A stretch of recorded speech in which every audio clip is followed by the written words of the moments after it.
He invited her to the party, not out of respect, because he wanted the whole room to laugh in her face. Damien Voss, the boss of a Chicago nightclub empire, thought bringing a maid into the middle of a high society party was the cheapest entertainment tonight.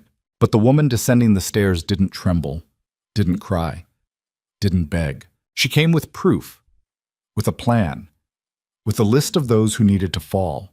And tonight, they were all in the same room. If you're reading this story, please hit like and comment the city you're viewing so I know how far my story has come. Now watch to the end. The rain came down hard over Chicago that Thursday night. The kind of cold November rain that turned the streets into mirrors and made the city look like it was drowning in its own reflection. On Lakeshore Drive, the Varelli estate blazed against the dark sky like something out of a dream that had no intention of being kind to you. Floodlights carved through the downpour. Valets in black rain slickers sprinted between arriving vehicles, Bentleys, Maybachs, custom rolls that cost more than most people earned in a decade. Somewhere behind the estate's iron gates, an orchestra was already playing. Celine Vale heard it from the service entrance. She stood in the alley beside the catering van with a duffel bag slung over one shoulder and water dripping from the edge of her umbrella onto cracked asphalt. She was wearing the uniform. The same cheap polyester blend black dress she wore every weekday morning when she arrived at the Voss penthouse on the 43rd floor of the Meridian Tower to clean rooms that a man barely slept in. Same flat shoes, same pulled-back hair. She had spent 11 minutes in a gas station bathroom 3 blocks away, deciding whether to put on the small pearl earrings her mother had left her. She put them on. She closed the umbrella and walked through the service entrance without looking back. The kitchen inside was a war. 23 catering staff moving in controlled chaos around stainless steel counters, plating canapes on slate boards and pouring vintage wine into decanters that probably cost more than her monthly rent. The head caterer, a compact man named Ruiz, looked up when she walked in and didn't register surprise. She'd arranged it 2 weeks ago. She had a name on his list. He handed her a laminated badge and pointed toward the ballroom corridor without a word. That was the thing about service workers. Nobody looked at them twice. She had counted on that for 3 years. The corridor stretched long and narrow, lined with portraits in gold frames. The Varelli family, generations of them, staring down with the collective expression of people who had never once questioned whether they deserved what they had. The carpet was thick and blood red. The air smelled like hothouse flowers, an expensive cologne, and the faint metallic edge of power, which Celine had come to believe was just money in its purest distilled form. She walked the length of it steadily, not fast, not slow. And she did not look at the portraits. She had learned to control her breathing 2 years ago. In, 4 counts. Hold, 4 counts. Out, 4 counts. A therapist had taught her that before Celine stopped being able to afford a therapist. Now she used the technique for different reasons. She reached the ballroom doors and stopped. Through the gap in the carved mahogany, she could see them. Senator Carl Whitmore, third from the left near the champagne table, already red in the face and laughing too loud at something the woman beside him had said. Silver hair, navy suit, a flag pin on his lapel that he wore like armor. Celine had memorized his face from newspaper photographs years ago. He looked older in person, softer. That surprised her, though it shouldn't have. Next to him, deeper in the room, Raymond Alt. 60s, short and barrel-chested with the kind of permanent tan that came from yachts rather than sunlight. He ran Alt Capital, the firm that had purchased her father's outstanding debt obligations at a fraction of their value during the collapse, then leveraged them to dismantle everything before the lawsuits even finished filing.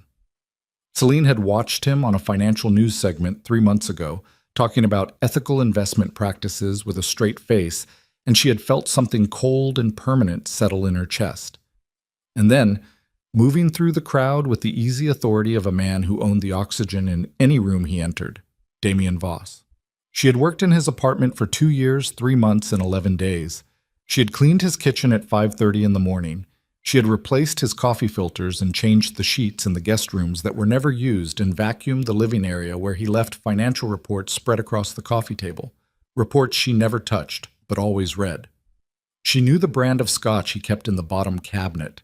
She knew he took his coffee black and that he hadn't finished a full meal at home in months based on what she scraped into the trash. She knew his routines better than he would ever know hers. He did not know her name until 6 days ago, when he'd called the cleaning service to ask them to send the regular one to the estate tonight. Not for cleaning. He'd made that clear to the supervisor, who had told Celine with an awkward pause that Mr. Voss was requesting her presence at a social event, that the tip would be generous, that she should wear the uniform. Celine had said yes before the supervisor finished the sentence. She pushed through the ballroom doors. The heat of the room hit her first, candles and bodies, and the collective warmth of 300 people who had never in their lives been cold in any way that mattered. The orchestra was playing something Celine recognized but couldn't name, something European and sweeping that bounced off the marble floors and 20-foot ceilings and came back changed, compressed, as if the room itself was swallowing the music. Crystal chandeliers hung in clusters overhead, throwing fractured light across everything. The flower arrangements were massive, white and black orchids, which she had seen referenced in the event's name but hadn't expected to be so overwhelming. The smell of them was almost narcotic. She stood just inside the entrance and let the room absorb her. It took approximately 8 seconds before the first person noticed. A woman in a champagne-colored gown turned from her conversation, glanced at Celine's uniform, and then looked away with the kind of practiced dismissal that took years to perfect. Another woman nearby caught her companion's eye and said something behind her hand. Across the room, a man in his 50s with a watch that caught the chandelier light looked at Celine the way you looked at furniture that had been placed in the wrong room. She felt every single glance. She catalogued them the way she catalogued everything. Then she saw Damien Voss see her. He was standing near the raised stage at the far end of the ballroom, champagne flute in hand, mid-conversation with 2 men she didn't recognize. He spotted her across the crowd and something shifted in his expression. Not warmth, not welcome. Something more like satisfaction, private and contained. The look of a man who had just placed a bet and was watching the odds confirm themselves. He raised his glass slightly in her direction. She held his gaze for a count of 3 and then looked away first. Damien Voss was 39 years old and had been terrifying people in Chicago since he was 25. His father, Gregor Voss, had run 3 nightclubs and a protection racket out of the near North Side before a federal investigation ended with him taking a plea deal and doing 4 years in Stateville. Damien had taken the clubs and turned them into something else entirely. Legal on the surface, meticulous in structure, the kind of entertainment empire that could survive audits and city hall scrutiny and still generate enough untaxed revenue to keep half of Chicago's political class in pocket money. He was smart. He was precise.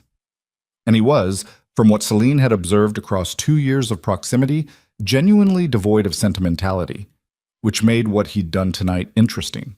Not cruel, exactly. Cruelty required caring about the person you were harming. This was something else.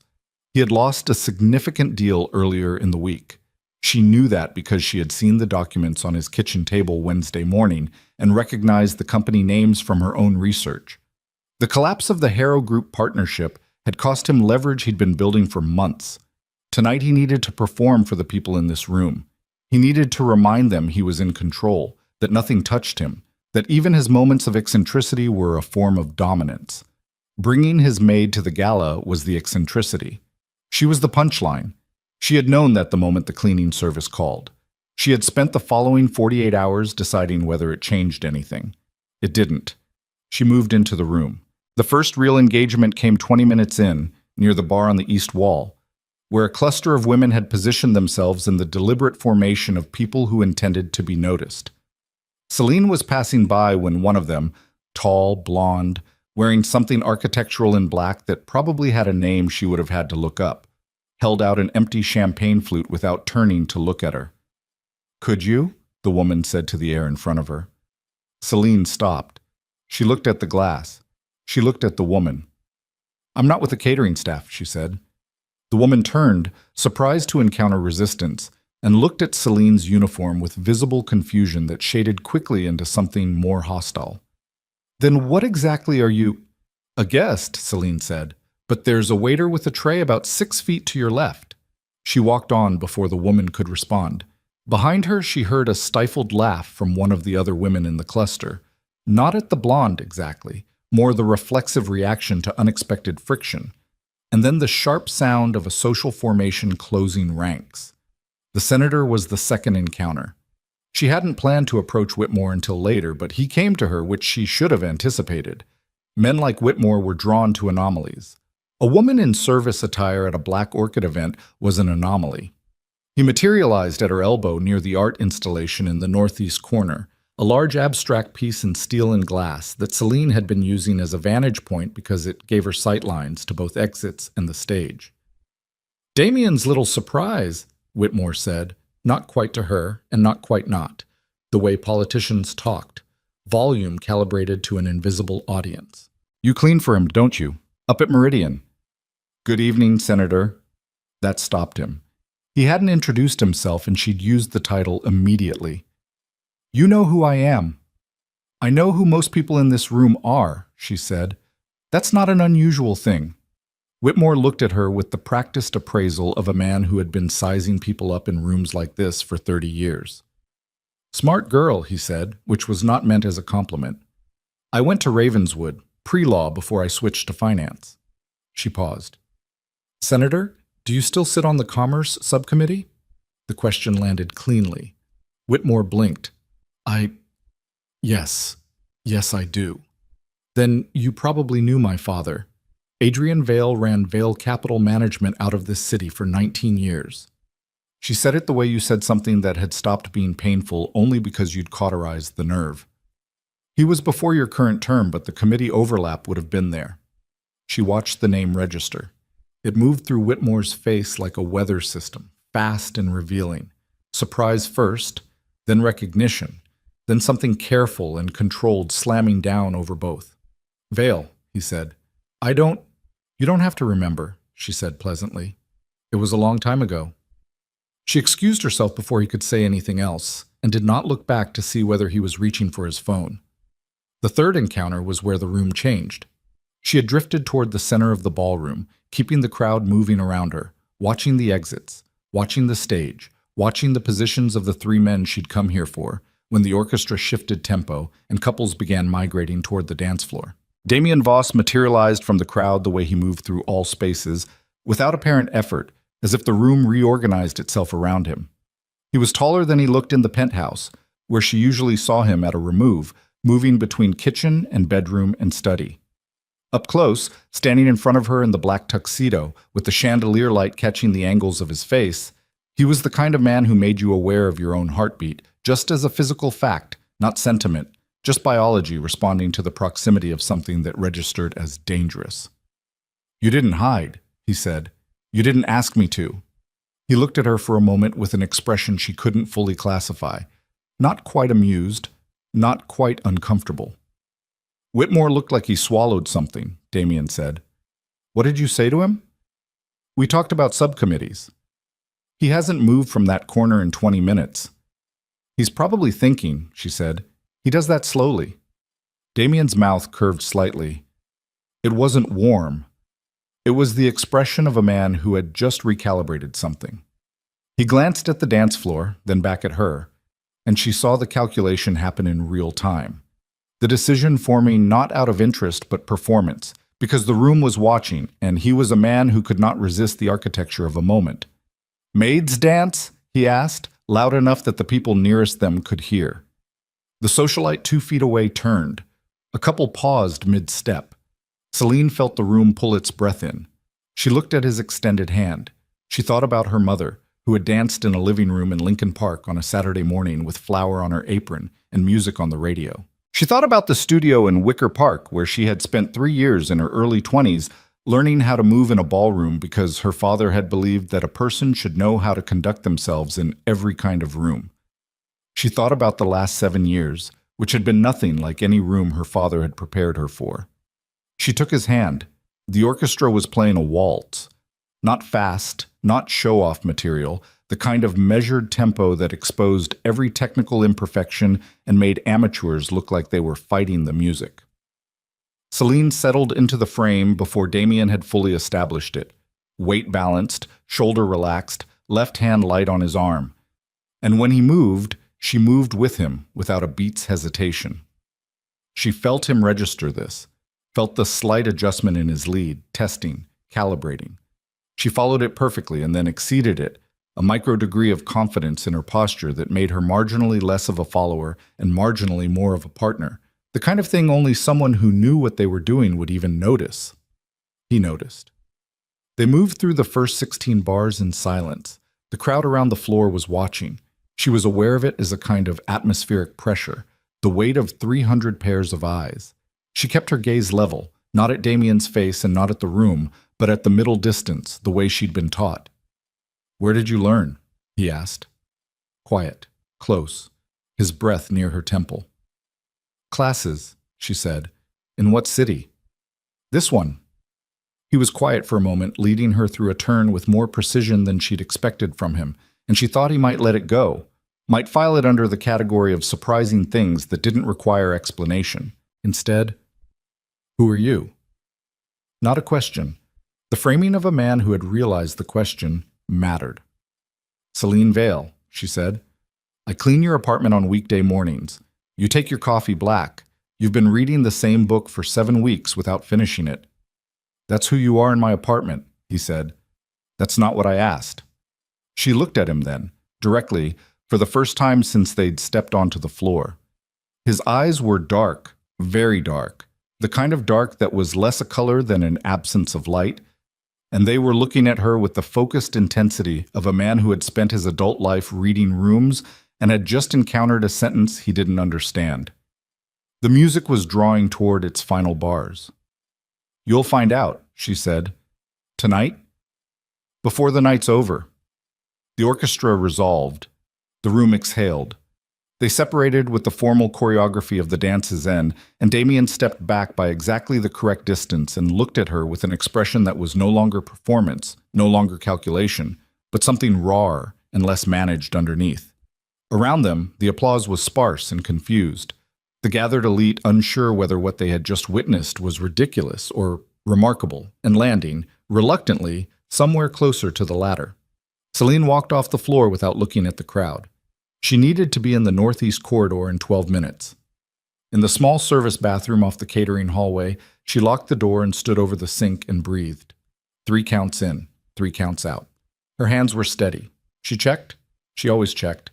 And her face in the mirror looked the same as it always did, which was the result of practice and not absence of feeling. She was not detached. She had never been detached.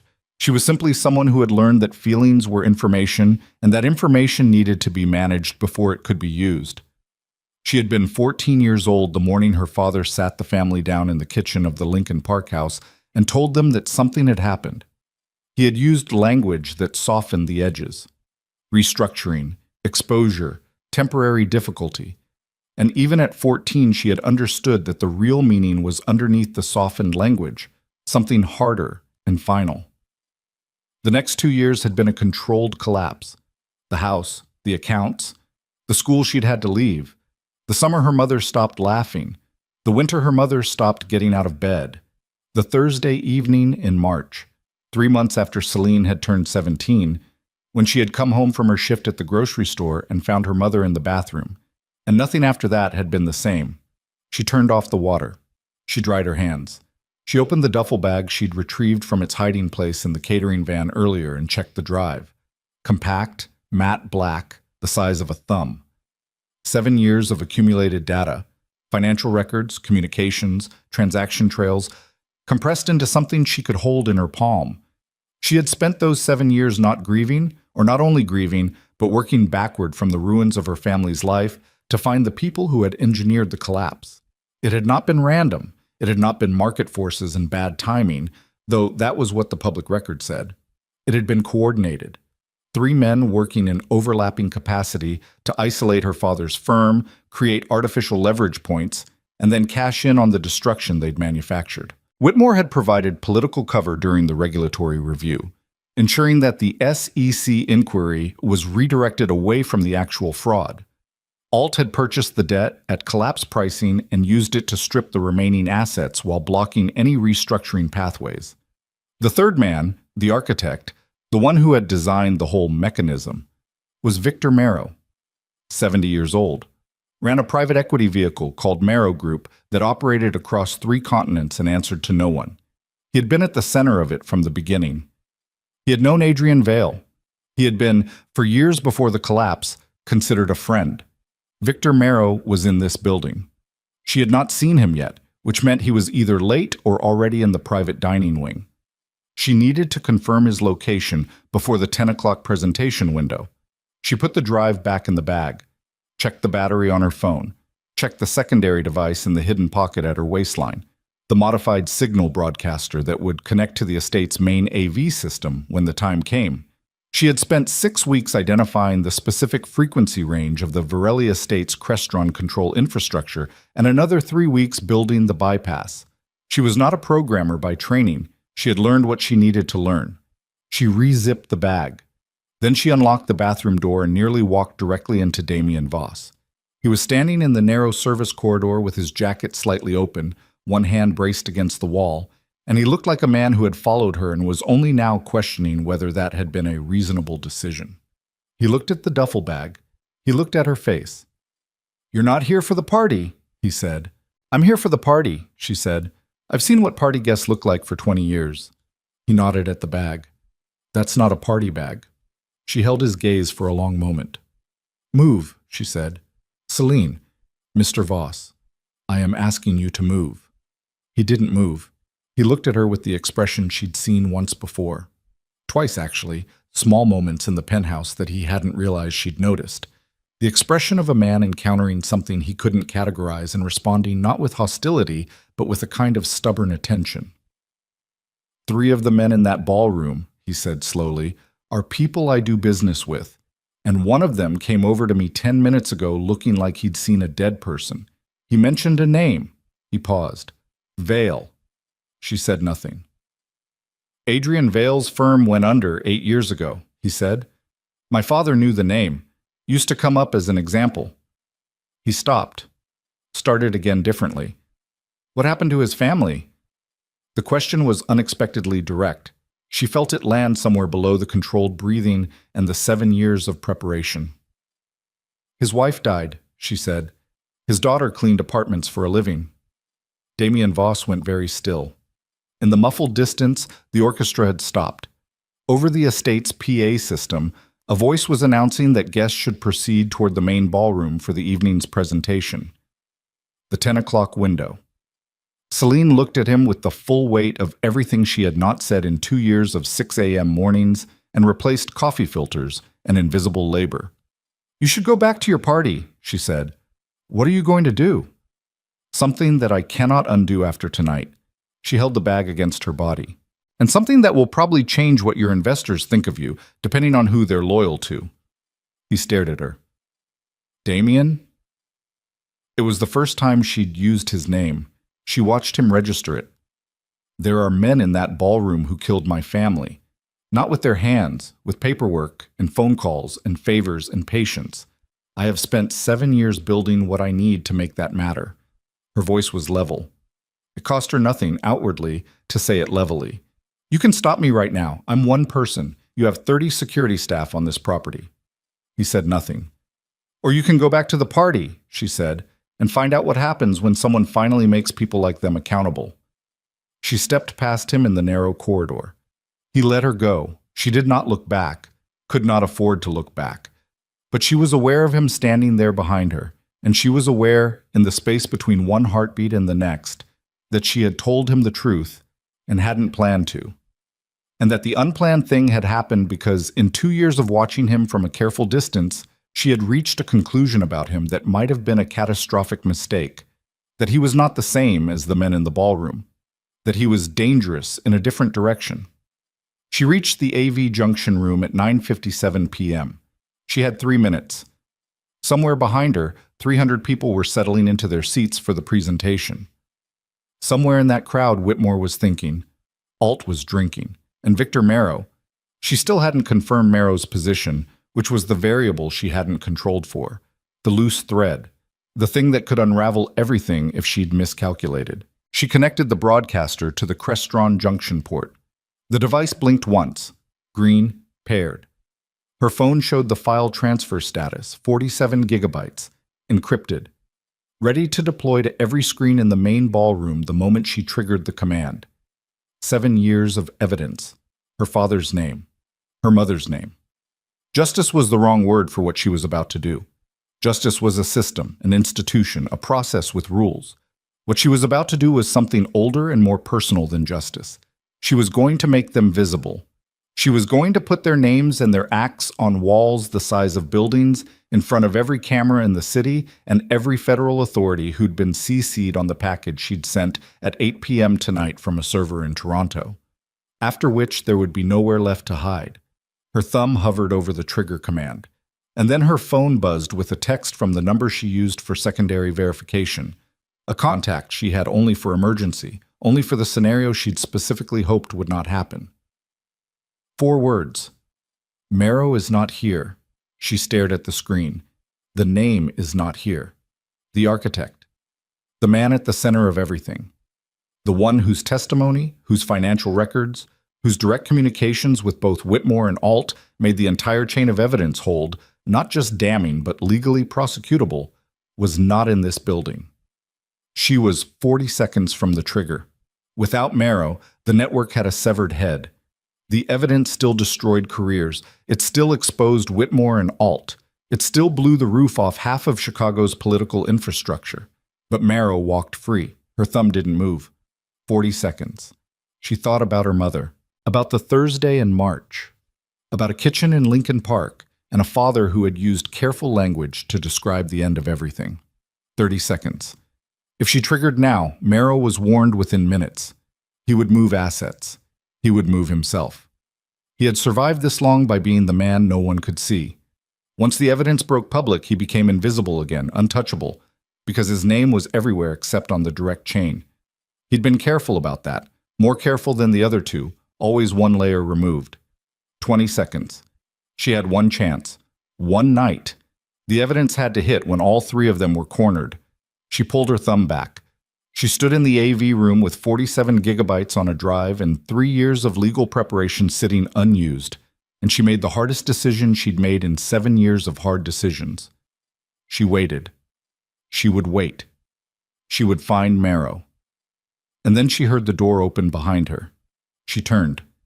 Damien Voss stood in the doorway of the AV room with his jacket off and his expression stripped of everything social or performed, and he was looking at the device connected to the Crestron port and at her phone with the trigger command visible on the screen, and his face held the particular expression of a man who had just understood something he couldn't unknow. "He's not here, is he?" Damien said. Not a question. His voice was different now, quieter, without the ballroom register. "Marrow." She stared at him. "Because he called me an hour ago," Damien said. "Said he heard I had an interesting guest tonight, said he'd be watching." The cold moved through her from somewhere outside temperature. "He's been watching the whole time," Damien said slowly. "And if you trigger whatever that is, he disappears," she said. "He disappears." He looked at her.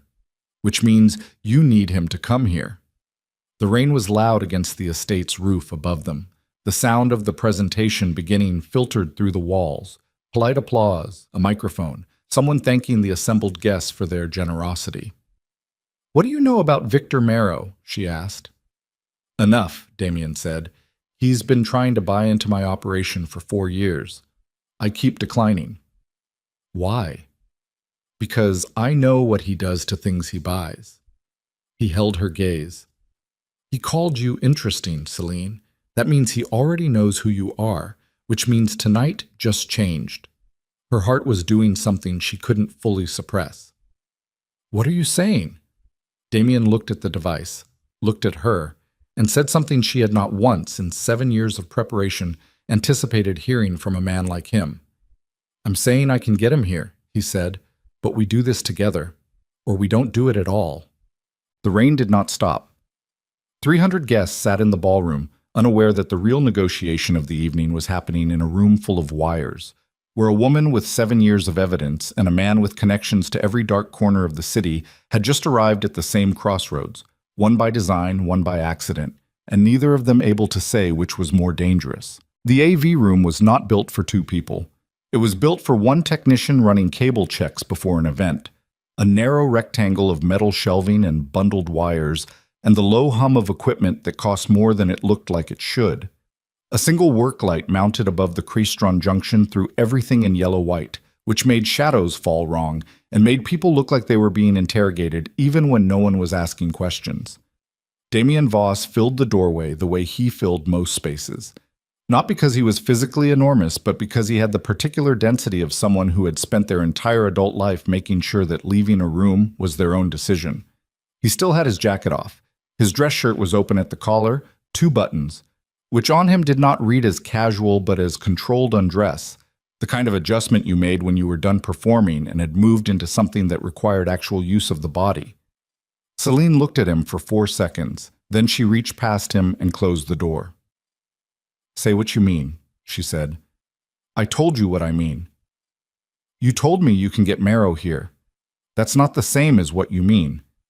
She set the phone face down on the shelf beside the Crestron port. The device was still connected, the file still sitting in transfer-ready state like a held breath. "What do you want?" Damien looked at the device, looked at her. "To understand what I walked into." "You walked into a service corridor. After following you from a ballroom full of people who are going to want an explanation for whatever happens next." He moved into the room properly then, not crowding her, but making it clear he wasn't standing in the doorway anymore, wasn't giving himself the easy geometry of retreat. "I've done business in this city for 15 years. I know what it costs to put something like this together." He gestured at the drive, at the phone, at the whole small architecture of her plan. "This isn't tonight's idea." "No." "How long?" 7 years. The number sat in the room between them. She watched him absorb it, not with sympathy, which she didn't want, but with the recalibration of someone who had just realized the scale of what they were standing inside. "Your father's company," he said. "Yes. I need more than that." "You don't get more than that right now?" She picked up the phone. "You said Marrow called you an hour ago. What exactly did he say?" Damien's jaw tightened slightly. It was the first physical tell she'd seen from him, the small resistance of a man who was used to being the one asking questions, not answering them. He let it pass. He said he heard Damien Voss had brought an unusual guest to the gala. He said the name Vale had come up in an interesting context. He said... He stopped. "Say it." He said, "Tell me she's not Adrian's daughter." The air in the room changed temperature, or seemed to. Celine's hands were steady.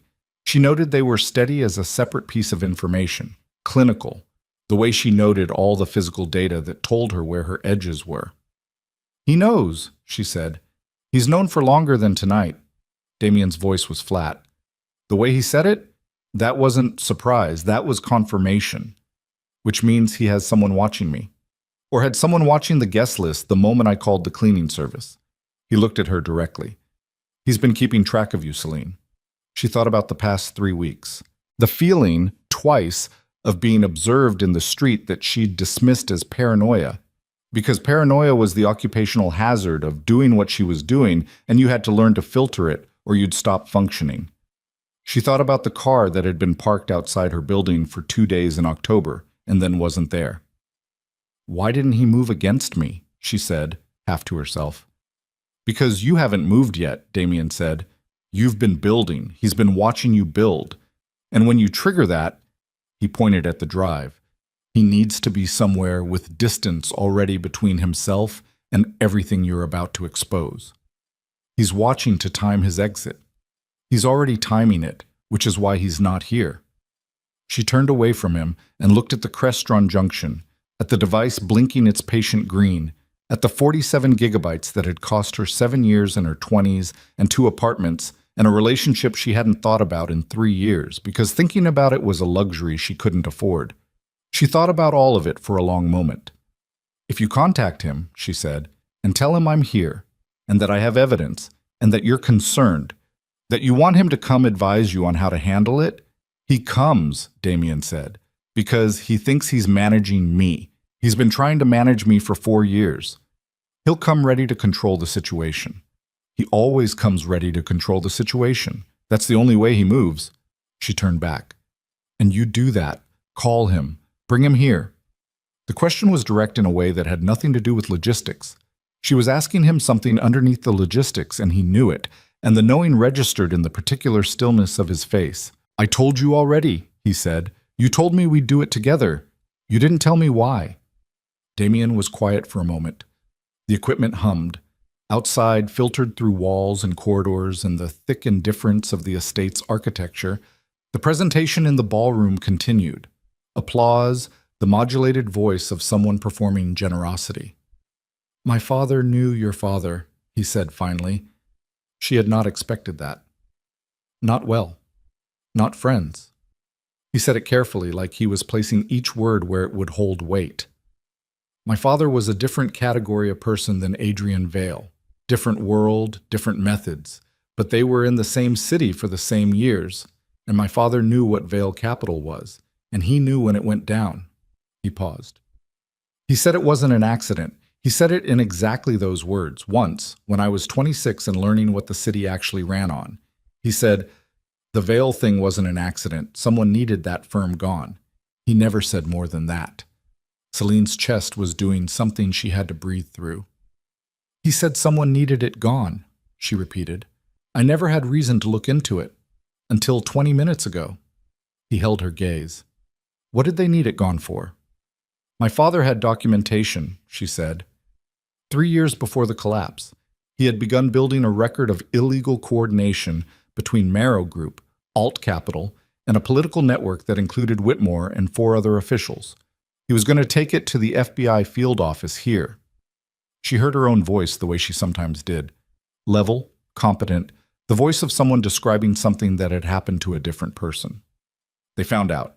And instead of waiting for him to file, they dismantled him first. Made it look like his own mismanagement, his own exposure, his own failures. They were very good at it. She stopped. "The documentation my father had, they got to most of it, but not all of it. He had given pieces to different people for safekeeping. It took me years to find all the pieces. And now you have them." "Now I have them." He was quiet for a long moment. "The drive," he said. "What's on it exactly?" Transaction records showing coordinated short positions against Vale Capital before the collapse. Positions that required inside knowledge of the manufactured liability exposure. Communications between Marrow and Alt going back 11 years. 2 recorded conversations between Whitmore and a Marrow Group intermediary discussing the regulatory interference. Testimony from a former Alt Capital analyst who documented the debt acquisition strategy in real time.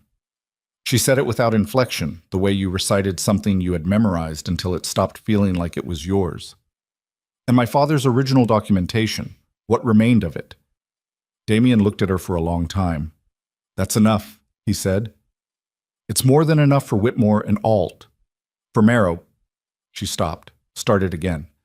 "Marrow is always one layer removed. He's careful. The evidence connecting him is strong, but it requires him being present for the exposure. The federal contacts I've built need the full chain visible at once, or his attorneys dismantle it in pieces. He needs to be in the room when it breaks.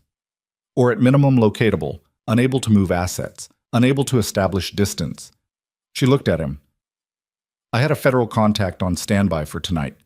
The moment the files hit the screens, the contact triggers warrants. For it to work on Marrow, his location needs to be confirmed, and his communications need to be active. He needs to be reachable." "He's reachable if he thinks he's running the situation," Damien said. "Yes." "Which is why you need me to make the call." "Yes." He crossed his arms, uncrossed them, looked at the wall for a moment in the way of someone conducting an internal argument they weren't going to share. Then, "If I make this call, I'm done with every relationship in that ballroom, every business arrangement, every political cover, every understanding I've spent 15 years building." "I know." "You know." His voice was flat. "You've been cleaning my apartment for 2 years. You know exactly what my exposure looks like." "I wasn't building a case against you," she said. "You weren't part of what they did." "That's not what I'm saying." He looked at her sharply. "I'm saying you know what it costs me. I want to know if you thought about that." The question was harder than it sounded. She had thought about it. She had thought about it very specifically in the early morning hours in her apartment in Pilsen, running through scenarios where the night went wrong or went sideways or produced collateral damage she hadn't intended. Damien Voss appeared in several of those scenarios, not as a target, as a variable, as someone whose world she would disrupt by proximity. She had made a decision about that variable, and she had not liked making it. "Yes," she said, "I thought about it. And I decided that what those men did was large enough to justify the disruption." She held his gaze, "which I know is easy to say when it's not my life being disrupted." He stared at her. Something in his face shifted. Not softened, that was the wrong word, but changed grain like wood seen from a different angle. "That's the most honest thing anyone has said to me in 3 years," he said. "I try not to lie to people I've been watching for 2 years. That's a sentence I should probably find more unsettling than I do." "It should be." He pulled out his phone, looked at it, looked at her. "If I make this call and Marrow comes and your federal contact moves, there are people in that ballroom who will try to stop it, not because they're involved, because they're scared. And scared rich people do unpredictable things." "I know." "I have 30 security staff on this property tonight. Half of them answer to me. Half of them answer to the Virelli estate, and the Virelli family has a relationship with Alt that's been running for 8 years. She had known that. She had factored it. "When it starts," she said, "it moves fast. I have 20 minutes of exposure maximum before people start trying to contain it." "What do you need me to do?" "Make the call. Keep Alt and Whitmore in the ballroom. You have enough social leverage to do that for 40 minutes if you work it right. And when it goes, don't get in your way. Don't get in my way." He looked at her for one more moment, and she had the sudden and disorienting sense that he was memorizing something, the way people memorize things they expected to need later. Then he unlocked his phone and dialed. It rang twice. "Victor?" His voice was smooth and controlled and carried none of the previous 10 minutes in it anywhere. The gear shift was impressive. "Change of plan on my end. I need you at the estate." A pause. She could hear the faint scratch of a voice on the other end. Not words, just tone. Sharp. Questioning. "The Vale situation. It's not what we thought." Another pause. "No, she's still here. That's why I need you. I need your read in person." His eyes were on Celine's face as he said it. "How far out are you?" The scratched voice again. She watched Damien's expression. Nothing moved in it. 40 minutes, he said. "Come to the East Service entrance. I'll have someone meet you." He ended the call. Silence. "He was already on his way," Damien said. That's what the pause was. He was deciding how much to tell me. He was coming anyway. He was coming to watch. His voice had a different quality now, something colder and more personal that she hadn't heard from him before. "He wanted to see you fail." She picked up the phone, texted her federal contact 4 words. "Target incoming. Hold position." The response came in under a minute, a single thumbs-up emoji, which from Special Agent Donna Reyes was the equivalent of a sworn affidavit. They left the AV room separately, 2 minutes apart, which was basic operational sense and which neither of them discussed. It was simply the decision they both made without conversation, because some things were understood between people who moved through adversarial environments and knew how observation worked. Celine went back to the ballroom first. The presentation had ended. The crowd was redistributing, a larger, looser formation now, people moving between clusters with the freshened energy of those who had been sitting and were ready to be standing again. New drinks were circulating. The orchestra had returned to something lighter, background texture rather than performance. She moved through the outer ring of the crowd and found a position near the bar on the west wall from which she had sightlines to both the main entrance and the corridor leading toward the private dining wing. Raymond Alt was 12 feet away. Up close, he was smaller than she'd imagined, which was always the case with people you'd studied from documents and photographs. He had the compact, settled look of a man who had been comfortable his entire life. Not in the soft way of someone who'd never worked, but in the embedded way of someone whose comfort had become structural, so deep in his foundation that discomfort was no longer a concept he could access. He was talking to a woman Celine didn't recognize, using the particular head tilt of someone who was present in body and somewhere else entirely in mind. She did not approach him. She watched him and thought about the analyst report she'd obtained 3 years ago, 9 pages of internal alt capital documentation describing the debt acquisition strategy in clinical financial language that managed, somehow, to be more damning than explicit description would have been. She thought about what those 9 pages had cost. Not money, though it had cost money, but the 18 months of indirect sourcing and the contact who'd lost their job over it, and the 2 weeks after she'd received them when she hadn't been able to sleep more than 3 hours at a stretch. She thought about her father's voice on a phone call from 7 years ago, 8 months before the collapse, when he'd called her at the apartment she was renting in Logan Square and said, without preamble, "Celine, I need you to know that whatever happens, I did everything correctly. I need you to know that." She had said, "What do you mean, whatever happens?" He had said, "Just know it." She felt the feeling that came with the memory. Not grief anymore, not in the fresh sense, but something that had calcified into a kind of structure, a weight that had become load-bearing, the thing you built on top of instead of through. She had built on top of it for 7 years. Sometimes she wondered what she would build on after tonight, when the structure changed. She stopped wondering and watched the room. Senator Whitmore had moved from the northeast corner. She found him near the stage, talking to a man she identified after a moment as one of his staffers, the kind of low-level young man who appeared at these events to be available if needed and invisible the rest of the time. Whitmore's body language had changed from an hour ago. He was still performing. Of course he was. He was a politician at a party. Performance was cellular. But underneath it, he had the specific posture of a man who was waiting for something he didn't want to arrive. He'd made a call since their conversation, or received one. She clocked that and filed it. Damien re-entered the ballroom from the north corridor 7 minutes after she had, and performed the return of a man who had stepped out briefly for a phone call. Relaxed re-entry, direct eye contact with 2 people he passed, a slight nod toward the bar that signaled he wanted a drink brought to him.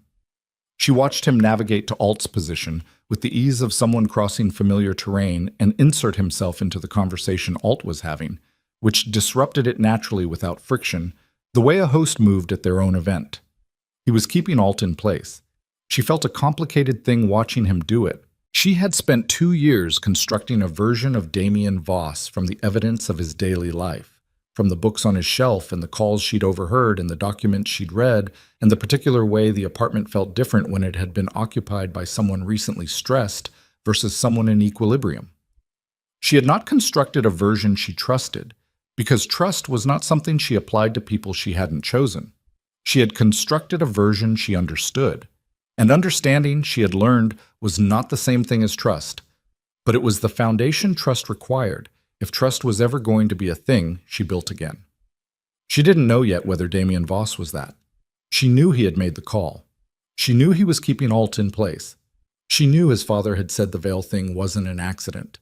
At 10:43 p.m., her phone vibrated with a text from the number she'd given to the service entrance contact. Package arrived. East Side. Marrow was in the building. She breathed. 4 counts in, 4 counts out. She texted Damien from the secondary number they'd exchanged in the AV room. "He's here." His reply took 45 seconds. Whitmore just went to the corridor. Someone told him. She stiffened. If Whitmore had been warned, if he had a contact who'd seen Marrow arrive and put it together fast enough, the 40-minute window was already compressed. Whitmore would warn Alt. Alt would want to move. And if both of them started positioning for exit before the files hit the screens, Marrow would read the room and redirect, and she'd lose the moment when all 3 were simultaneously exposed and locatable. She was already moving when Damien's second text arrived. Alt is asking about his car. She crossed the ballroom in the direction of the north corridor. Victor Marrow was not what she had imagined either, which she noted with the disconnected part of her mind that kept cataloging information regardless of circumstance. He was 70 and looked 60, not because of vanity, but because of the particular vitality of people who had always had exactly what they needed, whose bodies had never gone without the right food, or the right rest, or the right medical attention. He was tall, lean, with white hair cut close, and a face that held its structure well, the architecture of someone who had been handsome once and was now something else, something harder and more durable. He was wearing a dark overcoat, not changed for the event, which told her he hadn't planned on being visible tonight. He was standing at the edge of the private hallway that connected the east service entrance to the main estate interior, and he was looking at her. He had been looking at her before she saw him. "Celine Vale," he said. His voice was exactly what she had expected. Deep, measured, the voice of a man who had learned that controlled volume was more effective than volume. "You have your mother's bearing. I always thought she was the elegant one." The thing she felt was not rage. It was older and colder and more structural than rage. "You knew my mother," she said. "I knew your family." He said it with the ease of someone establishing context, not expressing regret. "I was at your father's firm for 2 years before things went difficult. Before you made things difficult." He tilted his head slightly, adjusted. "You're here to make a point," he said. "I respect the preparation. 7 years is serious commitment." He paused. "But I think you understand that what you have doesn't reach me. Not legally. Not in any way that sustains. You came 40 minutes to tell me that." "I came because Damien asked me to." He glanced past her toward the ballroom. "Where is he, by the way?" "Busy." "I see." Marrow looked at her again. "I came because I wanted to look at you, Adrian's daughter, doing this, alone." Something moved behind his eyes that she couldn't fully identify. Not admiration, not quite contempt, something that contained both without being either. "What do you want, Celine? The files you have embarrassed people. They cost Whitmore his seat, probably. They complicate Alt's operation significantly. But you and I both know what the chain of evidence looks like when my attorneys examine it." "You're 1 layer removed," she said. "I'm always 1 layer removed. That's not arrogance. It's professional practice." "I know." She held his gaze. "Which is why I need you to say something right now, in this hallway, that closes the layer." He looked at her. "You came here tonight," she said, "because you wanted to know what I had. Because even 1 layer removed, if I have enough, your life becomes extremely complicated. You've been watching me for how long? A year? 2? 14 months, he said without hesitation. As if the honesty cost him nothing, which it didn't because he was sure of his position. 14 months, and tonight you came in person instead of sending someone, which means you're not as sure as you're presenting. She took 1 step toward him. "Tell me what you told my father." "In 2016, when you called him after the SC inquiry redirected, you told him something. I have the call log, but not the recording." Something shifted in Marrow's face. The tiniest structural change, the kind that only happened when the calculation changed and the face hadn't caught up yet. "I don't remember that call," he said. "You remember it." "Celine, what did you tell him?" Her voice was still level. She was still breathing correctly. He documented the date and the duration, 11 minutes. He wrote 1 note afterward, 1 sentence. She had read that sentence so many times it had become part of her cellular memory, the way some things did when you couldn't stop returning to them. He wrote, "VM says it was necessary, says the city required it." "What city required what, Victor?" The hallway was quiet. Somewhere the estate breathed around them, its enormous indifferent machinery running. Marrow looked at her for a long moment, and then he said, in a different register, lower and stripped of the managed quality, "You're recording this." "I've been recording since the East Service entrance." He processed that. She watched him process it, watched the recalibration happen in real time. The shift from a man managing a situation to a man understanding the situation was already different than he'd thought. He looked at the walls, at her coat, at her posture. "The broadcaster," he said slowly. "The AV system." "Still connected," she said. "Still ready." "You're bluffing. You need the full chain. You said so yourself." "I needed the full chain for the federal warrant to hold on a first filing," she said. "A confession in a hallway adjacent to a ballroom full of witnesses while my federal contact is parked 2 blocks away changes the math." He was very still. "I'm not bluffing, Victor." She used his first name the way he'd used hers. Not warmth, just pressure. "My father spent 19 years building something honest in this city. My mother spent 3 years after the collapse trying to survive what you did to them, and she didn't make it. She heard her own voice, and it was still level, and the level quality cost her more right now than it had ever cost before, but she held it. I have been cleaning apartments and building this case for 7 years, and I have not made a single move I wasn't certain of. Ask yourself whether tonight is the first time I've been uncertain. Merrow's jaw moved. I need you to answer the question, she said. What city required what? And in the moment before he answered, or didn't answer, or made whatever move a man like him made when he ran out of managed options, the door at the end of the hallway opened and Raymond Alt walked through it with 2 men behind him that Celine had not seen before tonight, and who had the particular body language of people whose professional purpose was physical rather than social. Alt looked at Merrow, looked at Celine, looked at Merrow again. She's been recording, Merrow said. Alt's face did something ugly. Close it down, he said to the 2 men behind him. The AV room, now. They moved past her before she could react, not past her, through the space between her and the wall, not touching her but close enough that she felt the displacement of air, and she turned to track them and felt her heart rate do the thing she'd been managing all evening, the spike that the breathing controlled.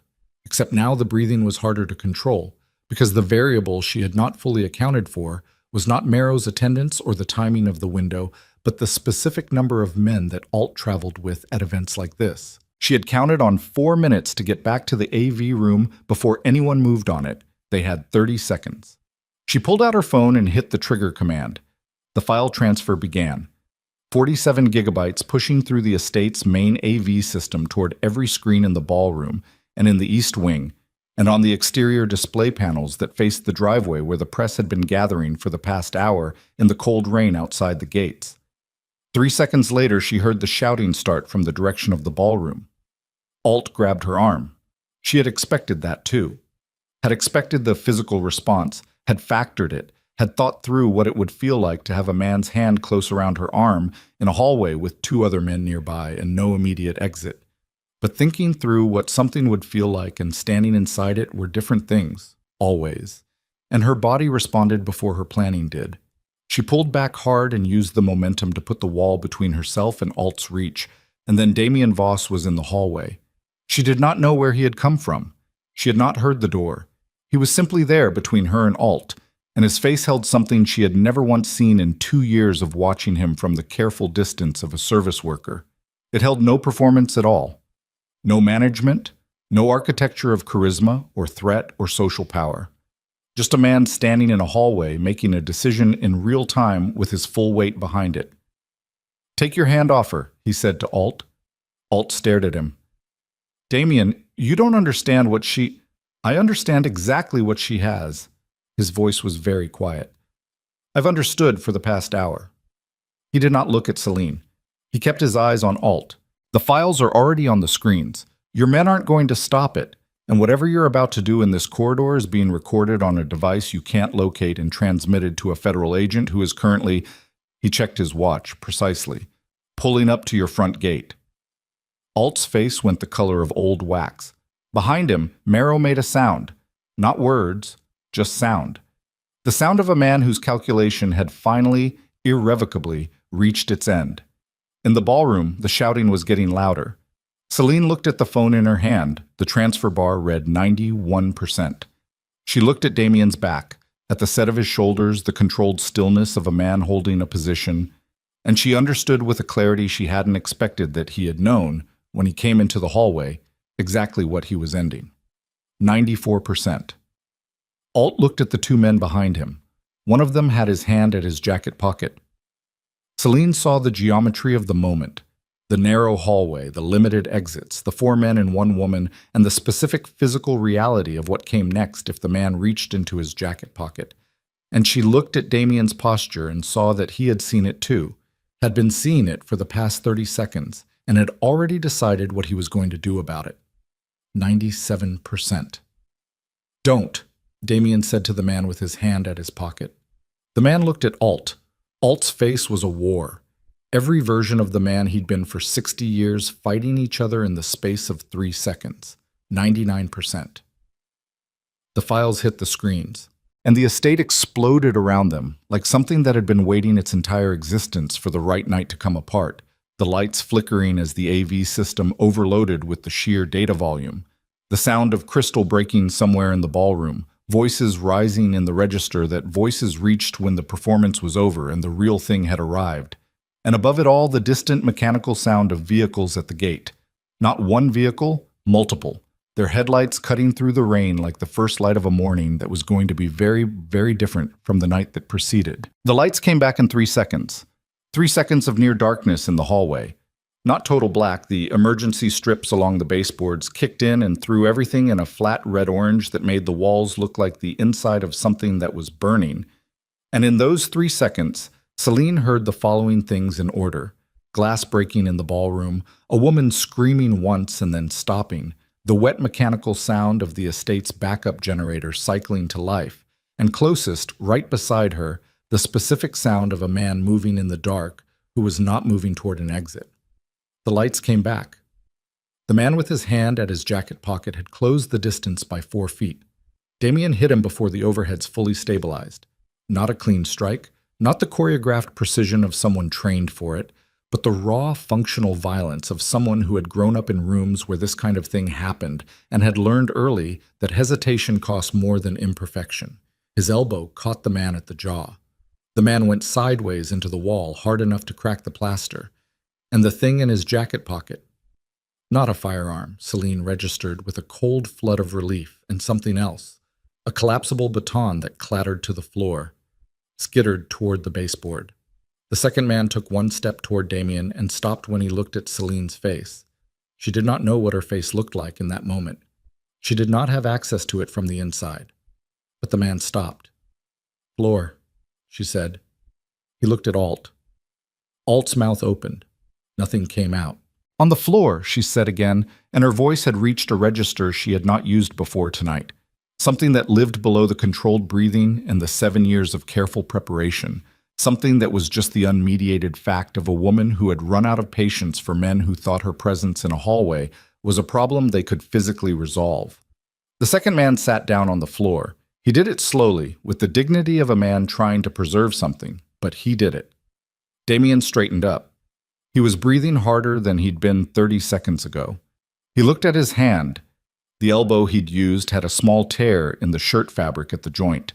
And then he looked at Celine with an expression that was almost questioning, like he was checking that the sequence of the last 5 seconds had actually happened in that order.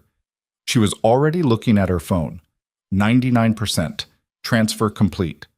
The files were on every screen in the estate. She could hear it from here. Not the content, not individual voices, but the sound of a room full of people encountering something they could not immediately categorize, and responding with the collective alarm of 300 people who had been safe their entire lives and were no longer sure they were. The sound was enormous. It moved through the estate's walls like weather. Alt had not moved.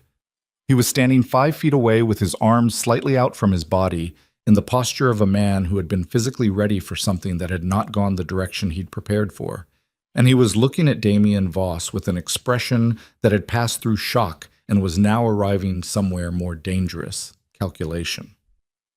"You don't know what you've done," Alt said. Damien looked at him without particular effect.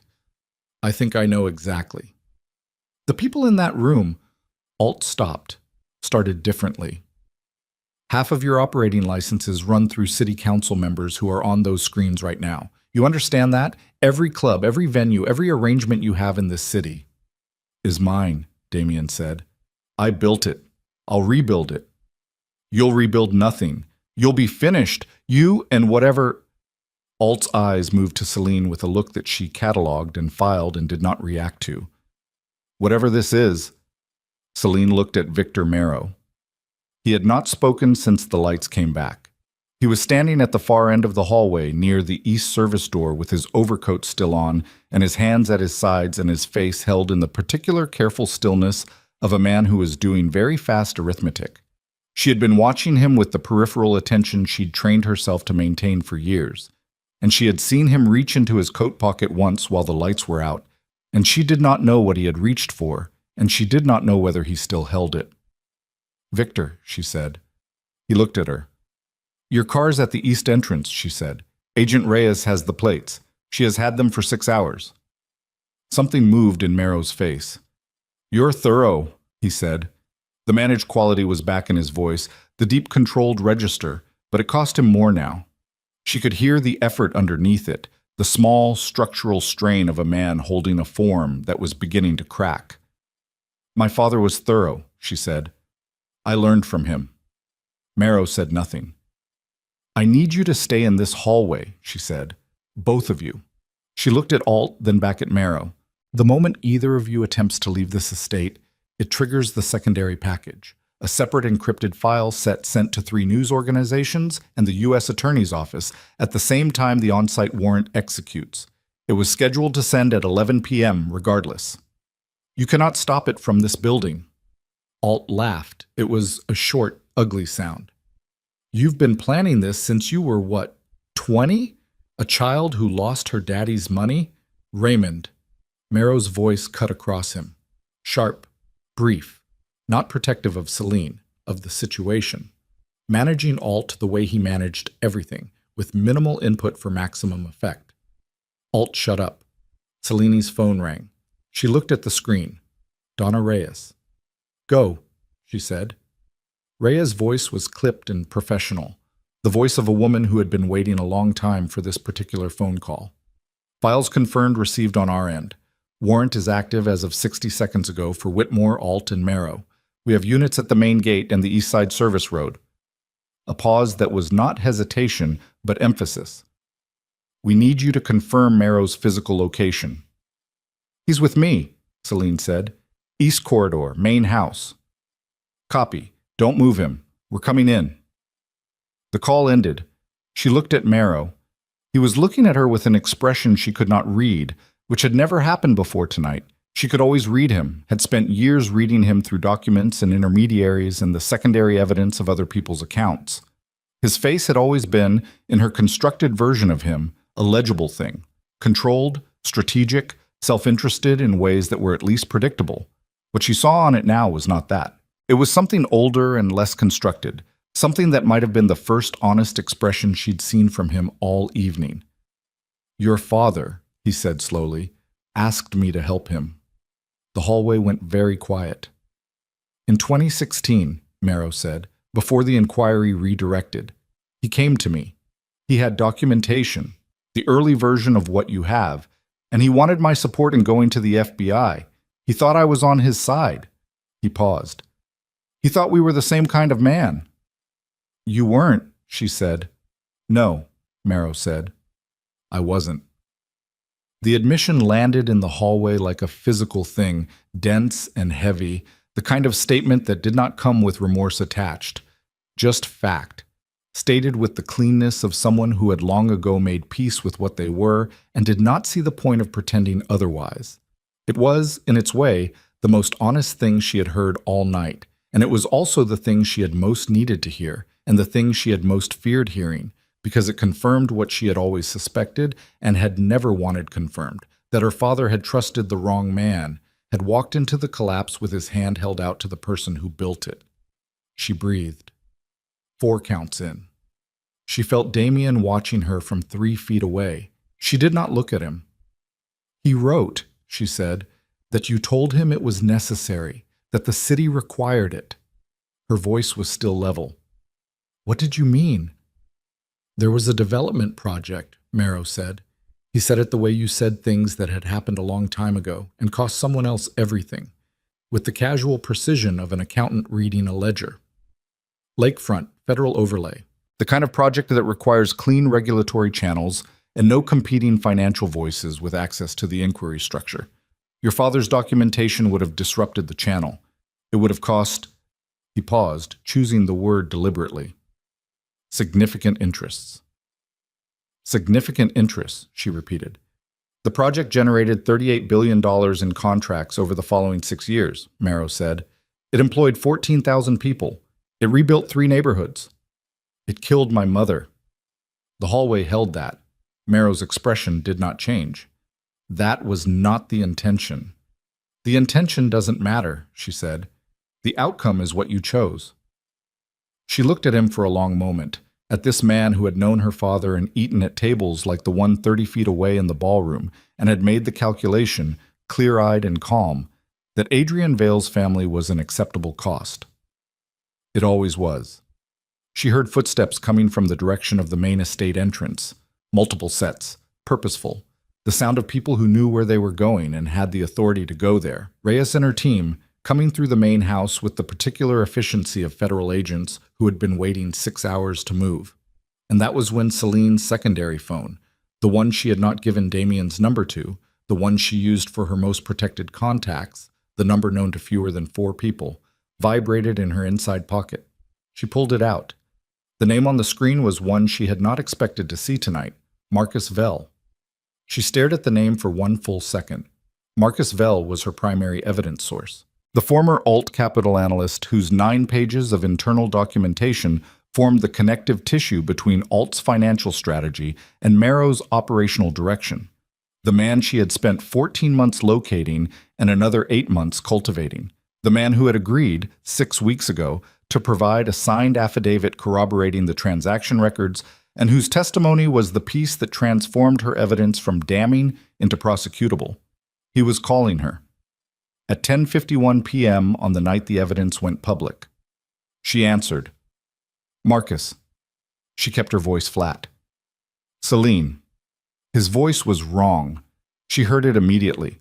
Not the careful, nervous, but committed quality she'd come to know over 8 months of calls, but something tighter, higher, the voice of a person under acute pressure. I need to tell you something. Tell me.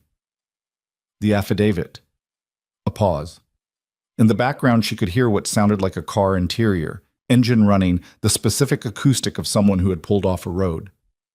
I gave them a copy. Everything stopped. What did you say? She said. 3 weeks ago. I gave Marrow Group's legal team a copy of what I'd provided to you. His breathing was audible and fractured. They came to me. Celine, they had photographs of my daughter at her school, just photographs. That's all it was, but you gave them the affidavit. A copy. I gave them a copy of it so they would know what you had, so they could prepare a counter-narrative, she said. Her voice was very quiet. So they could build a legal framework to discredit the testimony before it was ever submitted. I didn't know what tonight was. I didn't know you were going to move tonight. She was not breathing in counts anymore. She was just breathing the way you breathed when the architecture you had built over 7 years had a structural failure in the foundation, and you felt the weight of the whole thing shifting. She looked at Marrow. He was looking back at her with an expression that was no longer the careful stillness of managed surprise. He knew. He had known the moment she answered the phone and said the name, the thing she had seen on his face that she couldn't identify. This was what it was, not the first honest expression, the last strategic one. He had been waiting for this call to land. When did they contact you? She said to Marcus. She was still watching Marrow. October, the 9th. October 9th. She had sent the file package to Donna Reyes on October 14th, with Marcus's affidavit included as a primary supporting document, 5 days after Marrow's legal team had received their copy. Reyes had built the warrant framework on the affidavit. Is the testimony compromised? She said. They have a prepared challenge, expert witnesses, alternative transaction interpretations, a documentation of inconsistencies in my timeline. Marcus stopped. They spent 3 weeks building it. I don't know how strong it is, but how strong is it? She said flatly. A pause that was its own answer. Strong enough to delay, he said. Strong enough to create reasonable doubt on the direct Marrow connection. Alt and Whitmore, the records hold. Those are solid independent of my testimony, but the chain to Marrow requires your testimony to hold without challenge, she finished. I'm sorry, Marcus said. She ended the call. The hallway was very quiet. Damien was watching her with complete attention. She was aware of it as a physical pressure, his focus, the quality of someone who had assessed a situation changing and was waiting for the person he'd decided to follow to tell him what it meant. Alt had a look on his face that was trying not to be satisfaction and failing. The second man on the floor had his head down. Marrow said, The testimony challenge doesn't eliminate the other evidence. No, she said, but the warrant for my specific charges is built on the affidavit's evidentiary chain. Without the chain holding, Reyes executes on Whitmore and Alt tonight. And he stopped, finished it with his face. You walk, she said. I am significantly inconvenienced, he said. For perhaps 2 years. My attorneys are very good. She stared at him. 7 years. She thought about the 9 pages she had obtained at cost, about 14 months finding Marcus Vell, and 8 months building enough trust to get him to sign his name to something. About the October 9th she had not known about until 60 seconds ago, when 3 weeks of legal preparation by a team of attorneys she had never seen had quietly disemboweled the centerpiece of her case. She thought about her mother in March. She thought about her father saying, "Whatever happens, I did everything correctly." She wanted to put her hand through the wall. She wanted to do it badly enough that she felt the wanting physically. In her palms, in the tendons of her wrists, the completely irrational and completely human desire to break something, because the something that had actually broken was too large to touch. She held it. She had been holding things like it for 7 years, and she knew the technique, knew the cost of it, knew that the cost was always charged later when you were alone and the careful breathing stopped working. She held it. What's wrong? Damien said. Quiet, direct, no performance. The Marrow testimony chain is compromised, she said. He's been 3 steps ahead on the legal end for 6 weeks. She watched Damien absorb this, watched him look at Marrow and understand the shape of what had just happened. His jaw tightened. That tell again, the only one he had. And then he released it and looked at her. What do we still have? He said. It was the right question. She recognized it as the right question the way you recognize something useful, without warmth, just precision. Whitmore and Alt, she said. The financial records stand alone. Their charges execute tonight regardless. She looked at the man on the floor, at Alt's gray face, and felt the particular hollowness of a partial victory. Marrow's direct charges require the testimony chain.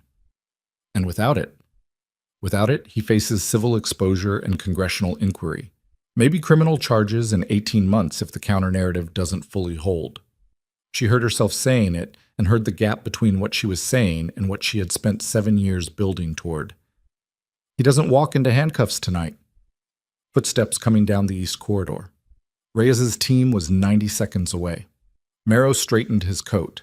The gesture, small, precise, the adjustment of a man restoring his presentation, was the thing that broke the careful breathing technique completely.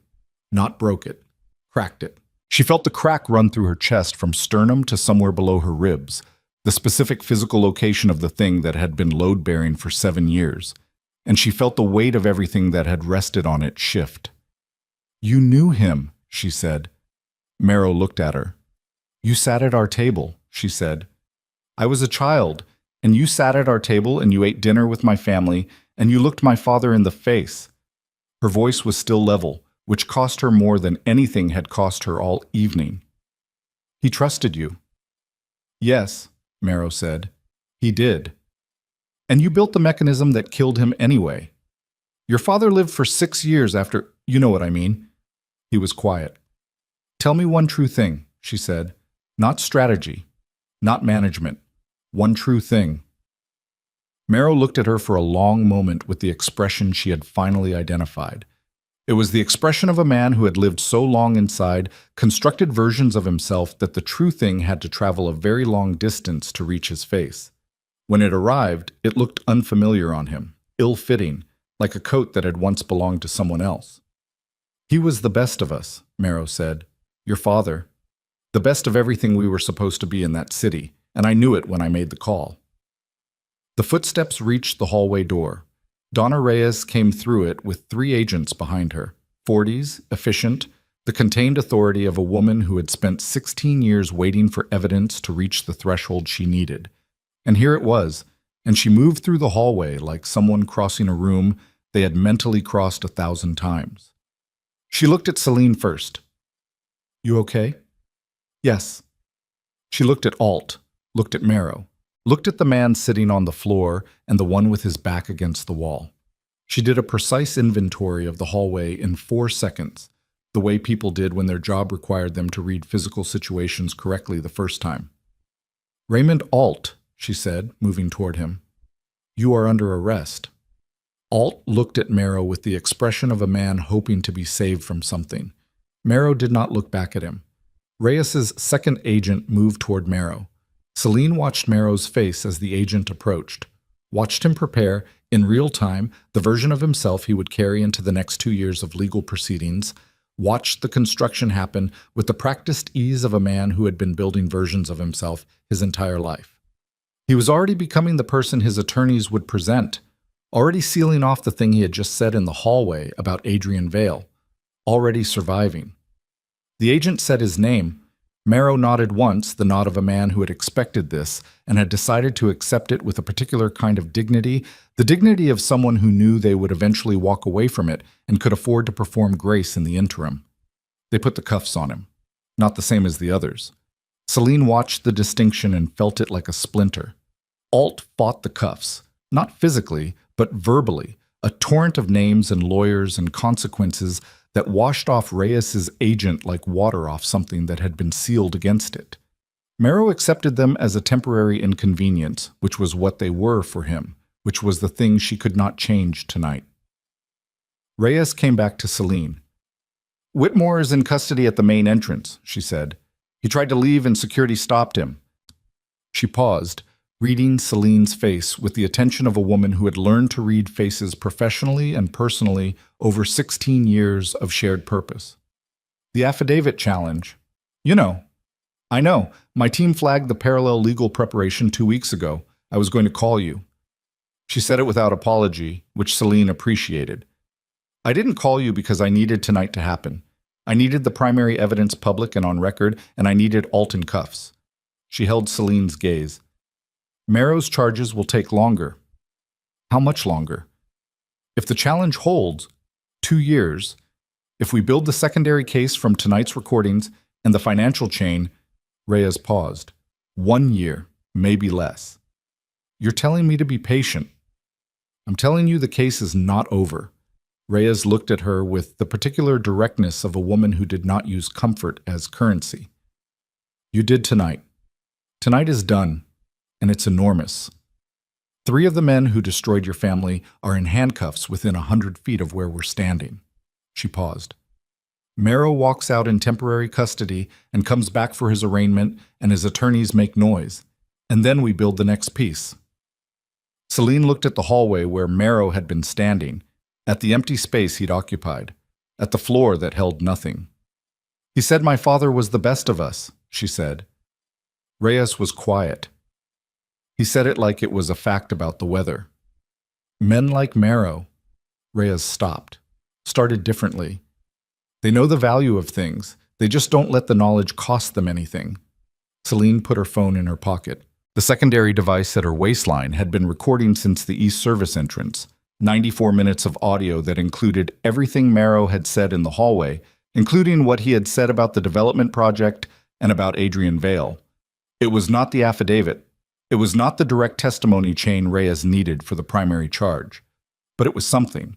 She looked at Damien. He had stayed at the periphery of the last 10 minutes with the specific restraint of someone who understood that what was happening did not require his input, that his role had shifted from active to present.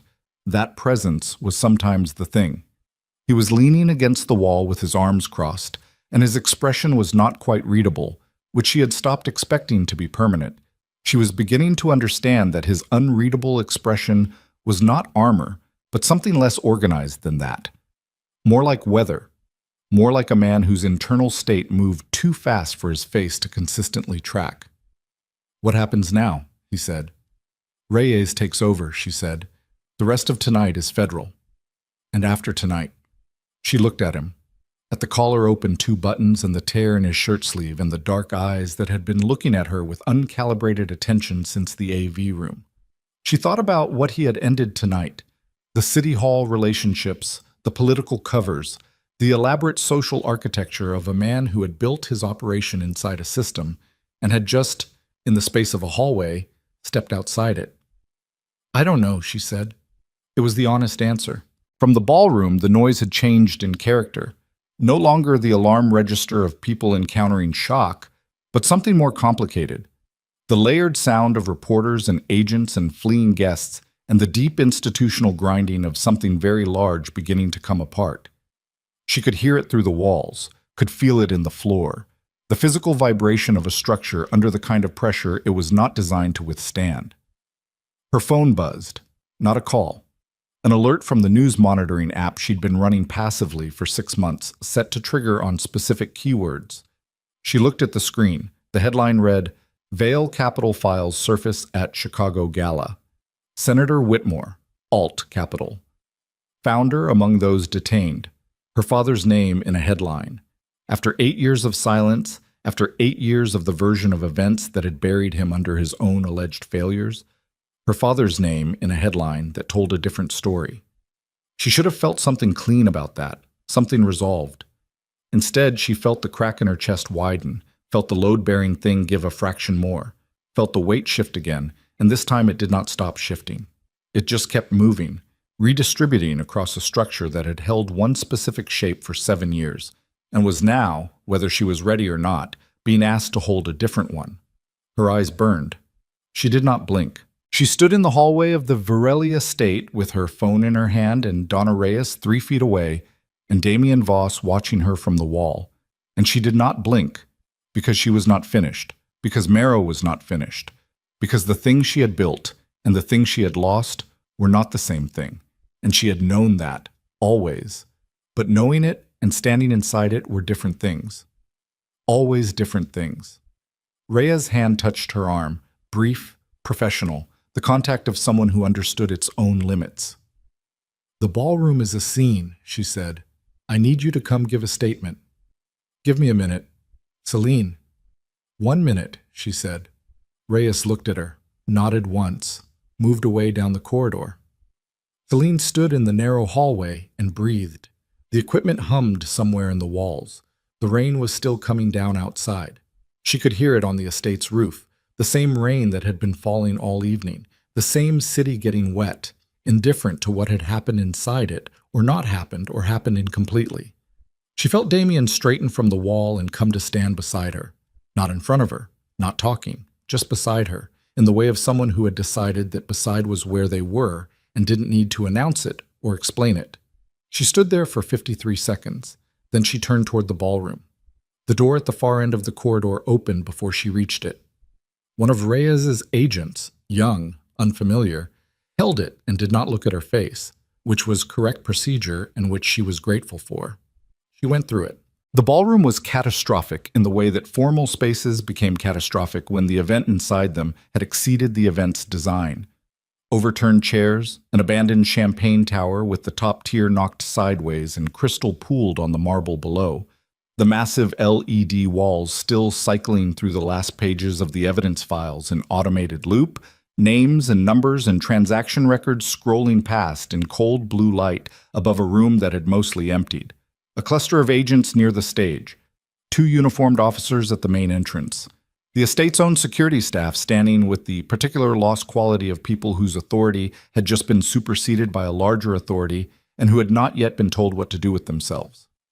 And on the far side of the room, near the windows that overlooked the rain-soaked driveway, Victor Marrow, still in his overcoat, hands cuffed in front, which was a concession she hadn't expected and did not understand until she saw the agent beside him and understood that Marrow had requested front cuffs and the agent had allowed it because Marrow had said something precise and reasonable and the agent had not seen a reason to refuse.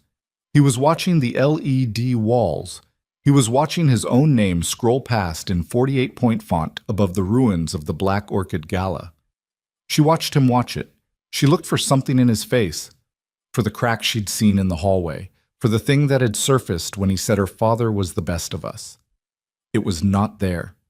He had sealed it. He was watching the screen with the clean attention of someone studying a problem, not someone standing inside one. She was 30 feet from him when his lawyer walked through the main entrance. She recognized the attorney, but not from personal experience, but from research. The name was Brennan Holt. 60 years old, former U.S. attorney, The kind of criminal defense lawyer whose fees started at numbers that required a second look. He had a leather portfolio under his arm and an expression of practiced urgency, the face of someone who arrived at scenes like this the way other specialists arrived at disaster sites, prepared, specific, billing by the hour. Holt reached Marrow, spoke quietly into his ear. Marrow listened. Then he looked across the ballroom at Celine, not with triumph, not with threat, with the particular regard of a man who had seen something and was filing it for future use. The look lasted 3 seconds, and then he looked away, back at his attorney, back at the problem of managing what came next. 3 seconds. She felt it for longer than 3 seconds. Reyes appeared at her shoulder. His counsel is filing for release on his own recognizance tonight. We'll contest. He'll be held at least through arraignment. She paused. That's 48 hours. 48 hours. And then he's out on bond while we build the case. Reyes's voice was steady, factual, the voice of a woman delivering difficult information with the respect of not softening it. I know what you want tonight to be. I know what you built it to be. She paused. Tonight is enormous, Celine. But tonight is not the end. Celine looked at the LED walls, at her father's name in the evidence files still cycling on the screens, at the ballroom full of the rubble of 8 years of lies coming partially, incompletely, insufficiently apart. No, she said, it's not. She looked at Marrow one more time. He was not looking at her now. He was speaking to Holt in the low, controlled register of a man who already knew the path forward, who had already mapped the next 2 years and found them manageable, who had looked at everything tonight had cost him and concluded that he could afford it, that the price was within the range he had always been prepared to pay for the things he did. And she understood in that moment, fully, without the buffer of hope she had maintained for 7 years, that the man she needed to destroy was not going to be destroyed by evidence alone. Evidence required institutions. Institutions required time. Time required her to be something she had never planned to be after tonight. Still standing, still moving, still in the fight. Not the woman who had prepared 7 years for one night, but the woman who had survived one night and had to decide what the next morning required of her. She had not prepared for the next morning. She had prepared for tonight. And now tonight was ending, and the ballroom was full of agents and rubble, and Marrow was already building his defense.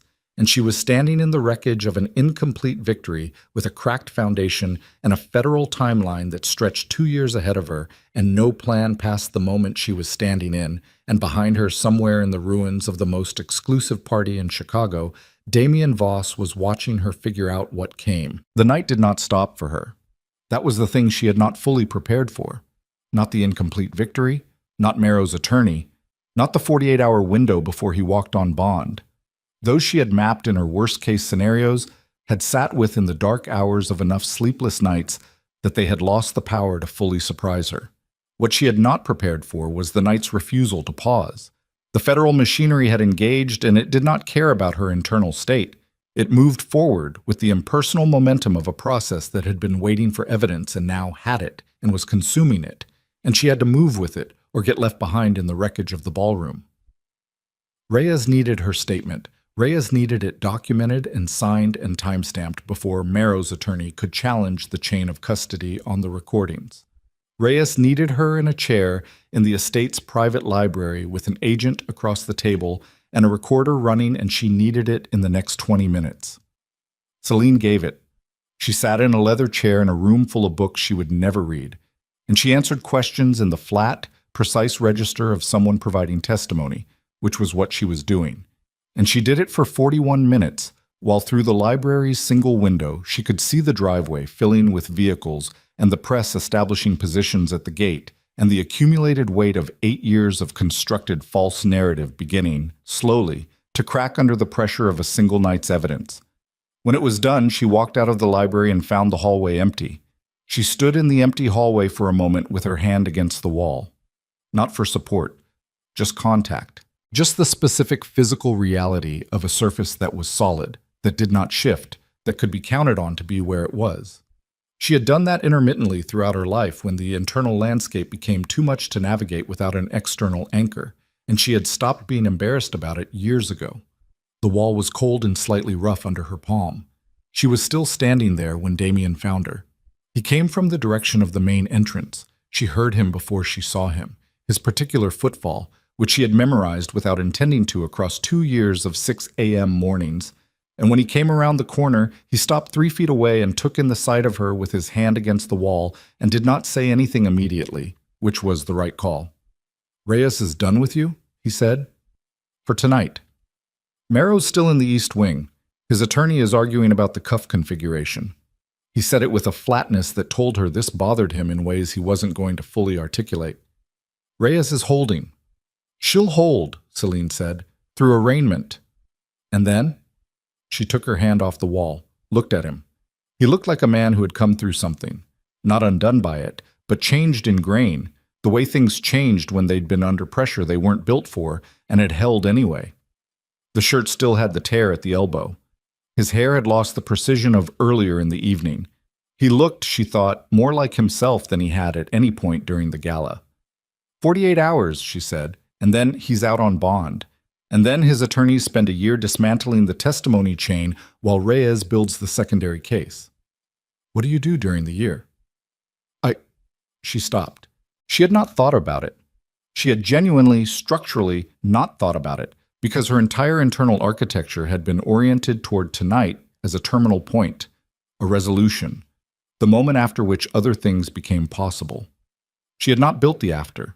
She had not let herself build it because building it felt like assuming a success she was not certain of. And she had learned, the hard way, the cost of assuming. "I don't know," she said.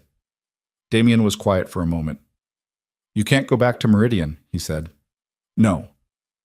"You need somewhere to—" "Damien." Her voice came out sharper than she intended. "I can't think about that right now." He stopped, looked at her, accepted it. "Okay." The estate shuddered, not metaphorically. The building physically moved.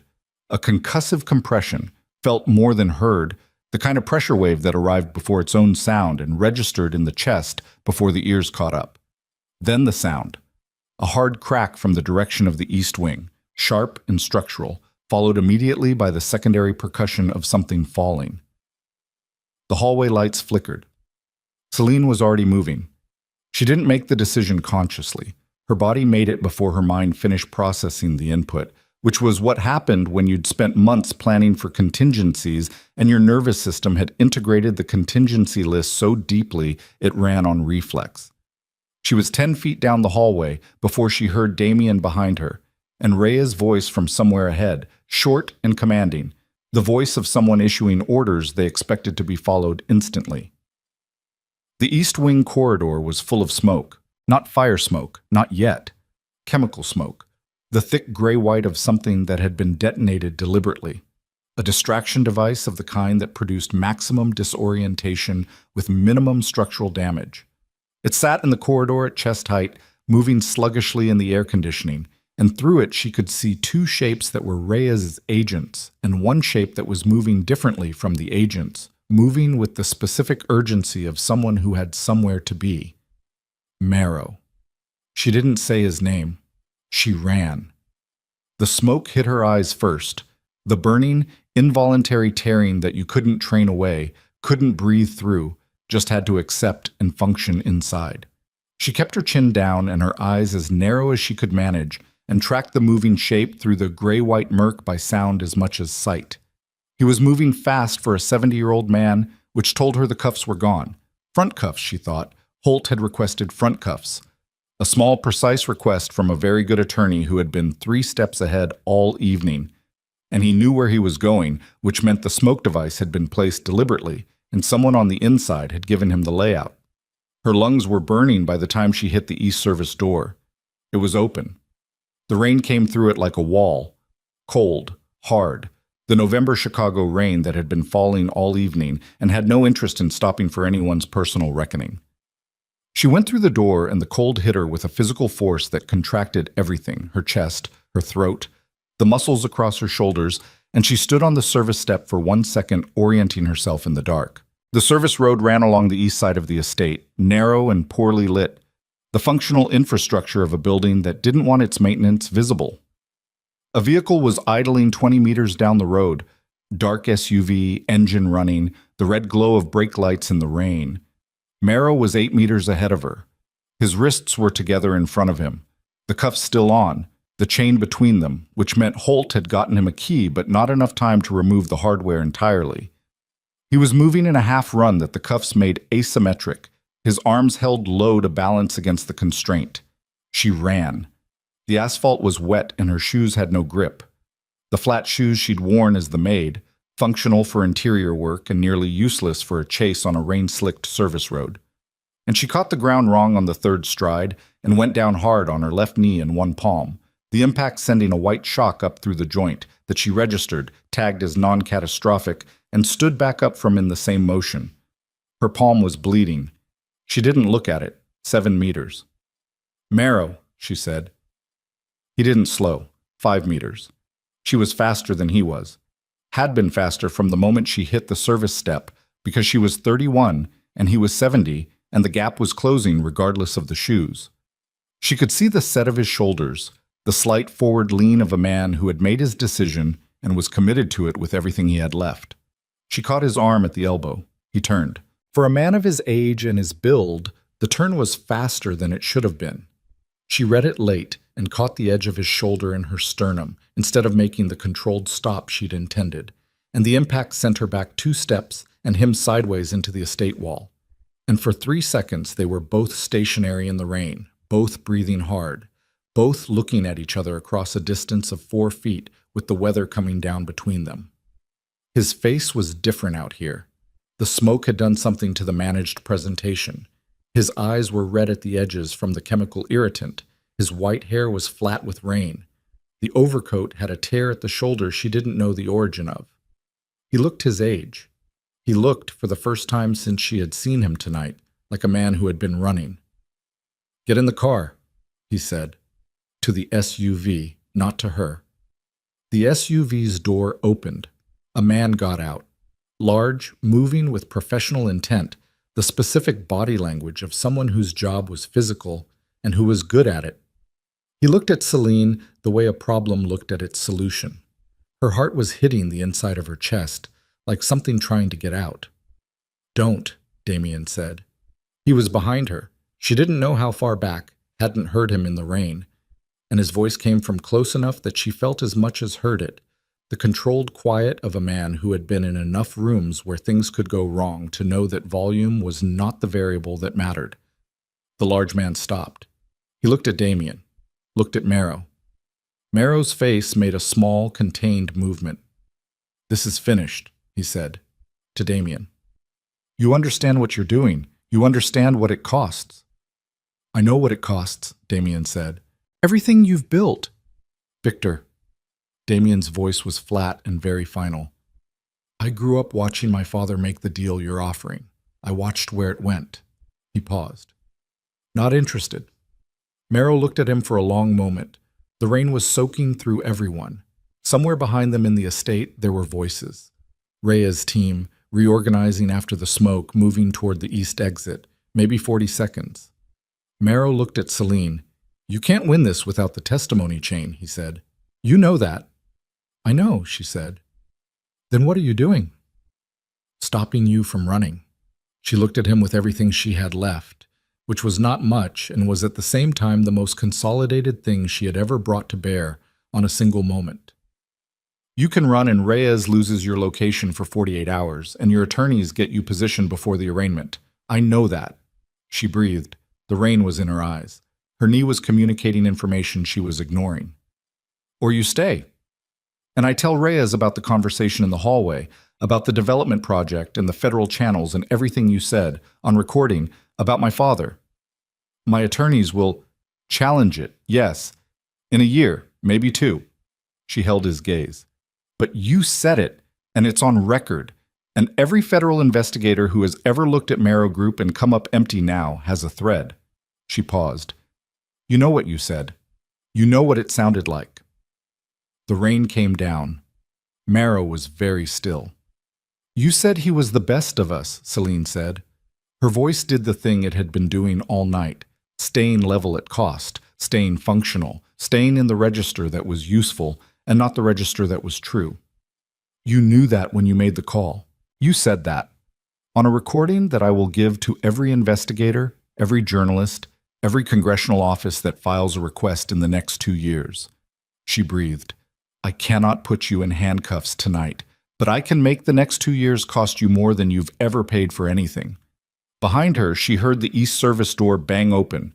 Rhea's voice, sharp and directional. Marrow looked at the SUV, looked at Celine, looked at the rain coming down on the service road of an estate that was in the process of becoming the most documented crime scene in Chicago's recent history. The large man was watching Marrow for the signal. Marrow's jaw moved, and then his cuffed hands came up in a small, precise gesture. Stop, directed at the large man, who processed it and stepped back 1 step and stopped. Marrow turned toward Reyes's approaching footsteps with the particular bearing of a man making a calculated decision that looked from the outside like something else. Something that might, in a certain light, at a certain angle, be mistaken for choice. Reyes came around the corner of the service road with 2 agents and stopped. She took in the scene: Marrow, Celine, Damien, the large man, the idling SUV. In the rapid professional inventory she was good at. Victor Marrow, she said. You want to step away from the vehicle? Marrow looked at Celine one final time. Whatever he was looking for, or whatever he found, registered in his face in a way she couldn't fully read and suspected she was not meant to. Then he turned toward Reyes and walked 3 steps forward. My attorney, he said, is in the main house. Your attorney, Reyes said, is also under subpoena. Something moved through Marrow's face. Not surprise. The deep structural recognition of a man who had just understood that the net was wider than he'd mapped it. That the 14 months he had spent watching Celine build her case had not been enough time to fully see what she was building. That the piece he had thought was missing was not missing but waiting. Reyes looked at Celine. Something passed between them. Not words, not even expression, just the acknowledgement of 2 women who had been working toward the same thing from different directions for a long time and had just arrived at the same place. Go inside, Reyes said. Get warm. Celine did not go inside. She stood on the service road in the rain and watched Reyes' agents guide Marrow back toward the estate. Watched the large man sit back down in the SUV with the specific resignation of someone whose employment status had just become uncertain. Watched the red brake lights of the idling vehicle finally go dark as the driver killed the engine. Her left knee was broadcasting a steady, urgent signal that she had been refusing to answer for the past 6 minutes. Her palm had stopped bleeding, but the skin was torn across the heel of the hand, and her fingers were stiff in the cold. Her face was completely wet. She was standing in the rain in a polyester uniform that had not been designed for the outdoors, and she was aware, in a distant and almost clinical way, that she was shaking, not from cold, though the cold was real, but from the specific physical aftermath of sustained adrenaline finding its own exit. She stood in it, let it move through. The shaking was not weakness, she knew that. She had learned that years ago and had to relearn it several times since. The body was not failing. The body was processing. There was a difference, and the difference mattered, and she breathed through it the way she breathed through everything. Not to suppress, but to pass through, to let the wave crest and fall and find the other side. Damien stood beside her.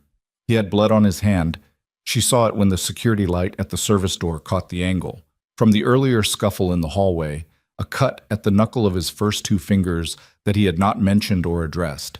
He was looking at the space where the SUV had idled with the expression of a man doing arithmetic she couldn't see.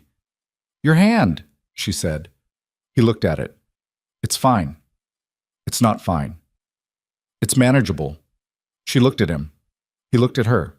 They were both standing in the rain, both wet through, both bearing the specific damage of a night that had asked more of them than either of them had fully anticipated. You didn't have to follow me out here, she said. No. You could have stayed inside. I could have stayed in the ballroom 2 hours ago, he said. I keep not doing that. She felt something move through her that was not the adrenaline and was not the cold and was not the complicated grief of an incomplete victory. It moved through the cracked place in her chest, and it didn't widen the crack. It sat in it, warm and slightly unbearable and completely unrequested, and she cataloged it and did not name it because naming it would have required more of her than she had left tonight. "Come inside," she said. They went in. The main ballroom was a different room from the one the evening had started in. The chandeliers were still lit, but two of them had been damaged in the earlier chaos. One from a shattered champagne tower, one from something she hadn't seen, and the asymmetric light gave the space a quality of aftermath. The specific aesthetic of a room that had been beautiful and then stopped being beautiful very fast. The LED walls were dark now. The evidence files had been secured as part of the federal scene documentation. The orchid arrangements were still in their places, which struck her as strange. The flowers did not know what had happened. The flowers had just continued being flowers through all of it, which was either comforting or an insult depending on the angle. 3 reporters had gotten inside before Reyes's team secured the entrance. They were being managed near the stage by 2 agents, and one of them looked up when Celine came through the door, and something happened in his face. Recognition, calculation, the specific hunger of a journalist who had just identified the central figure of the night's story. He started moving toward her. "Ms. Vale, not tonight," Reyes said, appearing from her left with the smooth efficiency of someone who had been anticipating this. She inserted herself between Celine and the reporter without breaking stride, a piece of professional blocking that bought 30 seconds. "Ms. Vale will be available for statements through the U.S. Attorney's Office. Not tonight." The reporter stopped. Celine kept walking. She found a chair near the east wall, one of the remaining upright ones, a gilded thing with cushioning that was more structural than comfortable, and she sat down in it and extended her left leg and looked at her knee. The dress had torn at the impact. Underneath, the skin was abraded and swelling along the patella in the specific way that meant she'd hit it wrong and would know about it for a week. She pressed her fingers along the edge. "Don't," Damien said, sitting down in the chair beside her. "I'm checking if I can see it from here. It's bruised, not broken." He looked at her hand. "That needs cleaning. Later. Now," he said. He reached into his jacket, still the tuxedo jacket, which had survived the evening better than the shirt, and produced a folded handkerchief, white, the kind that men carried at events like this as props and never actually used. He held it out. She looked at it for a moment. She took it, pressed it against the heel of her hand. The pressure was immediately clarifying. The specific focusing quality of physical pain, which was brutal but honest in a way that the evening's emotional landscape had not been. She held the pressure and breathed. "He'll be arraigned in 48 hours, Damien said. "Yes. And then Reyes builds the secondary case." "Yes. What was the subpoena on Holt?" She looked at him. "Holt has been in contact with Marrow Group's offshore structure for 6 years, communications that predate the attorney-client relationship on the current case." She paused. "Reyes has been building a separate obstruction thread. Holt was part of it." Damien absorbed this, looked at the wall. "You knew Holt would be there tonight." "I knew Marrow would bring counsel. Holt was the likely choice." "So the subpoena was ready regardless." She looked at the handkerchief against her palm. "Marrow planned for many things tonight. He didn't plan for his attorney to be unreachable." Damien was quiet for a moment. "You planned this whole night to multiple resolutions," he said. Not a question. The phrasing of someone who had just understood the architecture of something much larger than they'd initially mapped. "I planned for the best outcome in 6 contingencies," she said. "Tonight was contingency 4. What were 1 through 3? Cleaner." He looked at her profile. She felt the look but didn't turn toward it. "And contingency 5? He said. "Marrow in a vehicle on his way to a private airfield." "Which almost happened." "Which almost happened," she agreed. "Contingency 6? She was quiet for a moment. "I don't want to tell you contingency 6, she said. He accepted that. "Let it sit." In the large damaged room, agents moved in their professional patterns, and the reporters clustered near the stage negotiated their access.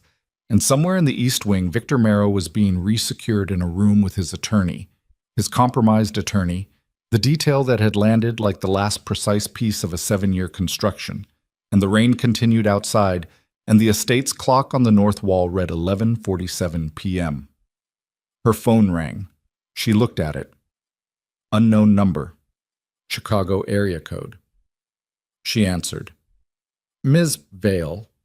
A man's voice, older, with the flat effect of someone who was accustomed to delivering information without editorializing. My name is Gerald Forsyth. I was your father's personal attorney from 2009 to 2016. She had not heard this name before. I've been watching the news alerts for the past hour, Forsyth said. I need to speak with you, tonight if possible. About what? She said. A pause. Your father gave me something in March of 2016, Forsyth said, 3 weeks before the collapse finalized. He said to hold it until either he asked for it back, or until the men responsible for what he knew was coming were facing legal consequences. Another pause. He gave me specific names. Mr. Marrow's name is on the list. His voice was careful, deliberate, the voice of a man who had held something for 8 years and was feeling the weight of it coming off. He left you a document, Ms. Vale. He left you a letter. The room did not change. The agents moved. The reporters waited. Damien sat beside her in a gilded chair with blood on his knuckle and a torn shirt sleeve, and looked at her face while she held the phone and felt the floor of the world shift under her in a way that had nothing to do with the evening's physical events, and everything to do with the 8 years she had spent operating in the absence of her father's voice. Where are you? She said. My office. Wacker Drive. A pause. I'll wait. She ended the call. She sat with the phone in her lap and the handkerchief pressed against her palm, and the knowledge of a letter in a lawyer's office on Wacker Drive that her father had left 8 years ago with a specific set of conditions for its delivery. And one of those conditions had been met tonight, in this building, by her, with 7 years of work and 1 night of chaos and an incomplete victory that was nonetheless sufficient. Sufficient enough, measurable enough, real enough, to trigger the instructions a man had left for his daughter before everything went wrong. She breathed. Damien said nothing for a long moment, then quietly, What is it? My father, she said, left something. Her voice did the thing she had not let it do all evening. It didn't break, it didn't crack, but it became something different, something with a texture in it that was not the flat functional register of 7 years of careful management, something that was just the sound of a person who was tired and had been carrying something for a long time, and had just been told that the person they'd been carrying it for had anticipated them, had prepared for them, had left them something. Damien looked at her. I need to go, she said. I'll drive you. You don't... Celine. His voice was even and direct. Let me drive you. She looked at him. At the torn sleeve and the cut knuckles and the dark eyes that had been looking at her with uncalibrated attention since the AV room, since the dance floor, since the service corridor where he had made the first in a sequence of decisions that had cost him more than she had intended, and that he had made anyway, each time, with the full weight of a man who did not make decisions lightly and who had decided. She looked at him for a long moment. Okay, she said. She stood up. Her knee sent its urgent message, which she acknowledged and did not answer. She straightened, and the uniform that she had worn as camouflage and armor and the costume of invisibility was wet through and torn at the knee and stained with asphalt from the service road, and she stood in it in the ruins of the Black Orchid Gala with a federal agent building a case 40 feet away and a letter waiting on Wacker Drive and Victor Marrow in a room down the hall arguing the conditions of his arraignment, and she felt the cracked thing in her chest hold. Not heal, not resolve, just hold, steady under a weight that had redistributed itself into a shape she had not planned for, but that she could, she thought, carry. She could carry this shape. Reyes appeared at her elbow. I need you back in 3 hours for the morning brief. I'll be back, Celine said. Where are you going? My father left me something. She looked at Reyes. 8 years ago. Reyes went still. What kind of something? She said. I don't know yet. The two women looked at each other in the damaged light of the ballroom, and Reyes, who had spent 16 years working toward a case she had not been able to crack alone, and who had found in Celine Vale over the past year the kind of partnership that changed what was possible. Did the things she rarely did in professional contexts. She let something show in her face that was not operational. "Go," she said. Celine moved toward the exit. Damien walked beside her. At the main entrance, the estate's double doors were open to the night. The rain had eased slightly, still falling but lighter. The kind of rain that was running out of force rather than stopping. The driveway was thick with vehicles, press establishing positions behind the perimeter, agents moving between cars, the entire mechanical spectacle of a large institution responding to a large event. Standing on the top step of the Virelli estate, looking out at all of it, Celine felt the full weight of the evening for the first time. Not in pieces. Not managed by the breathing and the contingency planning and the 7 years of practice compartmentalization, but whole. The ballroom and the corridor and the dance floor and the AV room and the service road and Marrow's face when he said her father was the best of us, and the sound of Reyes saying, "You did tonight. Tonight is enormous." She felt it whole. It was enormous. It was not enough. It was the beginning of enough. She went down the steps into the rain. The car was Damien's, one of the last ones remaining in the valet area, a dark sedan that the chaos of the evening had left undisturbed. He took the keys from a valet who was standing in the rain with the particular glazed expression of someone who had witnessed too much in too short a time to have fully integrated it. The car's interior was warm. She sat in the passenger seat and looked at the rain on the windshield and listened to the engine turn over. She was going to read her father's letter. She did not know what it said. She did not know whether it said something that changed tonight's case, that provided the thread Reyes needed for the secondary construction, that gave her the things she had not been able to build from the outside. She did not know if it said something personal and private and not operational at all, just a father writing to his daughter before the end of the world they'd shared. And she did not know which of those things would be harder to hold. She thought about what she would say to him, if she could. She had not let herself think about that in years. The question was a door she had kept sealed because opening it cost more than she could afford while there was still work to do. The door was still not fully open, but the letter was waiting. Damien put the car in gear and pulled out of the estate's driveway, past the press and the agents and the vehicles and the gates of the Virelli estate, where the Black Orchid Gala was becoming the most documented crime scene in Chicago's recent memory, and the car moved into the wet, empty streets of the city. And Celine looked out at the rain-slicked buildings and the light on wet asphalt and the dark water of the lake visible between structures as they moved south on Shore Drive. And she thought about a man who had said, "Whatever happens, I did everything correctly." And she thought about a man who had just driven her away from an estate where everything she had built was still in motion, still moving, not finished, not done. And she thought about the nature of unfinished things, about how the incomplete was not the same as the failed, about how you could spend 7 years building a wall and leave it standing, even if it wasn't all the way built, and the wall was still a wall, still standing, and the men who had thought the field was open were finding out, tonight, in handcuffs and under subpoena, and in the radius of a federal case that was only going to get larger, that the field was... The office building on Walker Drive was the kind that stayed lit at midnight because the people who worked inside it operated on money time, not human time. A 40-story structure of glass and steel that held law firms and investment houses and the accumulated paperwork of a city's financial life, all of it running on fluorescent light and climate control regardless of what was happening outside its walls. The lobby's security guard looked at them when they came through the revolving door.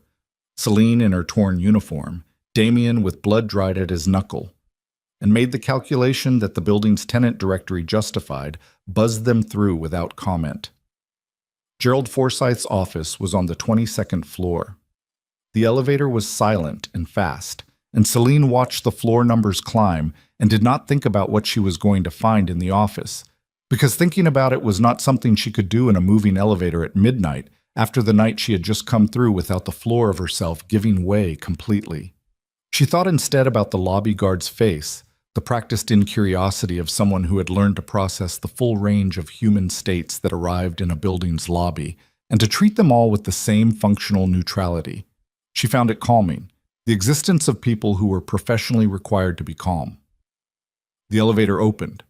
Forsythe was waiting in the hallway outside his office. He was older than she'd imagined from the voice. Late 70s, narrow, with the slight stoop of someone who had spent decades bending over documents, and eyes that were sharp and tired simultaneously.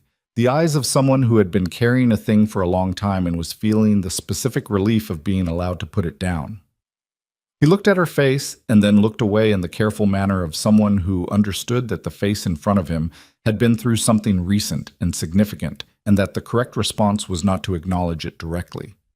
"Ms. Vale," he said, "thank you for coming." "Mr. Forsyth." He looked at Damien.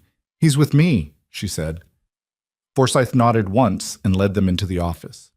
It was the office of a man who worked rather than performed working, papers in ordered stacks rather than artful arrangement, 2 computers, a wall of physical files that told you he had been practicing long enough that his most important records existed in forms that could not be remotely accessed or deleted. The window behind his desk looked south over the river, and from 22 floors the city's nighttime geometry was visible. The bridges and the water and the lights multiplied in wet reflection. Chicago in its nocturnal version, indifferent and enormous and still running. Forsyth sat behind his desk and opened a drawer. He removed a sealed envelope. It was not dramatic. It was just an envelope. White, letter-sized, sealed with the kind of adhesive that had dried and hardened over 8 years into something permanent and slightly yellowed at the edges. Her name was written on the front in handwriting she recognized immediately and completely. The specific handwriting of a man who had written her birthday cards and grocery lists, and the occasional note left on the kitchen counter that said things like, "Back by 7, there's pasta." Handwriting she had not seen in 8 years and which landed in her vision like a physical impact. Celine. Just her name. His handwriting. 8 years old. Forsyth set it on the desk in front of her. "He came to me in March of 2016, Forsyth said. His voice had the quality of someone reciting something they had prepared, the way you prepared the framing of difficult things so that the delivery was clean and did not break down in the middle. He said he had become certain that his firm was going to be dismantled. Not through his own failures. He was very clear about that. He said, 'Gerald, I did everything correctly.' He said, those were his exact words. He said there were men who needed him gone for reasons that had nothing to do with his competence and everything to do with what he knew." Forsyth paused. "He gave me the envelope with the instruction I described on the phone, the names on the list, the conditions for delivery." He looked at her. Victor Merrow's name, Raymond Alt's name, Carl Whitmore's name. A pause. "He knew." "He knew," she said. "He knew all 3 of them." Forsyth folded his hands on the desk. "He wanted you to know when the time came that he had known, that he had not been blindsided, that he had, his word, prepared." She looked at the envelope. "Take your time," Forsyth said. He stood. "I'll get water." He looked at Damien. "Coffee?" "Please," Damien said. Forsyth left the office with the practiced discretion of a man who understood when his absence was the thing most needed. Celine sat in the chair in front of the desk, with the envelope in front of her, and Damien in the chair beside her, and the city running outside the window, and she looked at her name in her father's handwriting and breathed. She picked it up. The seal broke with the slight resistance of 8 years of adhesive, and inside was a single folded sheet, cream-colored stationery, the kind he had kept in the desk drawer of the Lincoln Park house, the same paper he had used for the notes he left her when she was a child. And she unfolded it and read. She read it once quickly, and then sat with it and read it again slowly, and the second reading was the one that cost her because the first reading was the reading of someone moving through the words to find out what they said, and the second reading was the reading of someone who already knew what they said and was letting them land. It was not, primarily, legal documentation. It was a letter. Her father had written her a letter. She read it a third time quietly, and she did not read it aloud, and she was not going to read it aloud because some things were yours in a way that required no witness, and this was one of them. But the shape of what he had written was this: that he had known about Merrow and Alt and Whitmore before the collapse finalized, that he had tried to find a path through it and had not found one, that the loss of the firm and the loss of everything that followed was not his failure but his refusal to accept the terms they had offered him in exchange for his silence, which had been substantial and which he had turned down not because he was foolish, but because he was his father's son and his father's father's son. And those men had all known the difference between the thing you kept and the thing you sold. He had written about her mother. He had written about Celine in the way that parents wrote about children when they were trying to say something too large for the space available. Obliquely, through the side door of adjacent things, describing her stubbornness at 14 with a pride that was still audible through 8 years of paper and sealed wax. He had written one sentence near the end that she was going to carry for the rest of her life, the specific sentence that made the second reading cost what it cost, and she read it a fourth time to make sure she had it correctly. And she did. You were always going to be the one who finished it. I knew that from the morning you were born stubborn and did not stop. She folded the letter. She put it back in the envelope. She held the envelope in both hands for a long moment. Damien did not speak. He had not spoken since Forsyth left the room, which was the correct choice and which she was aware of with the part of her that was always cataloging, always noting the data of how people moved in the spaces around her. He was sitting in the chair beside her with his elbows on his knees and his eyes not on her but on the window, on the city outside, giving her the geometry of privacy in a shared space, which was harder to do than it sounded and which she had not asked him for and which he had provided anyway. The cracked thing in her chest was not sealed. It did not seal. She did not expect it to.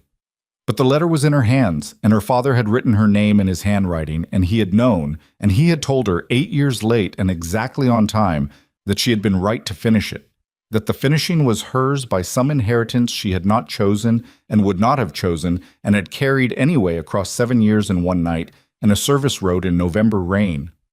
She was crying. She noticed it the way she noticed the shaking earlier, clinically, as data, as information about her own state. And she let it happen because stopping it would have been the wrong choice, and she was done making wrong choices to appear functional in rooms where it didn't matter. Damien was not looking at her. The city was outside the window. Her father had written her a letter. She let it happen.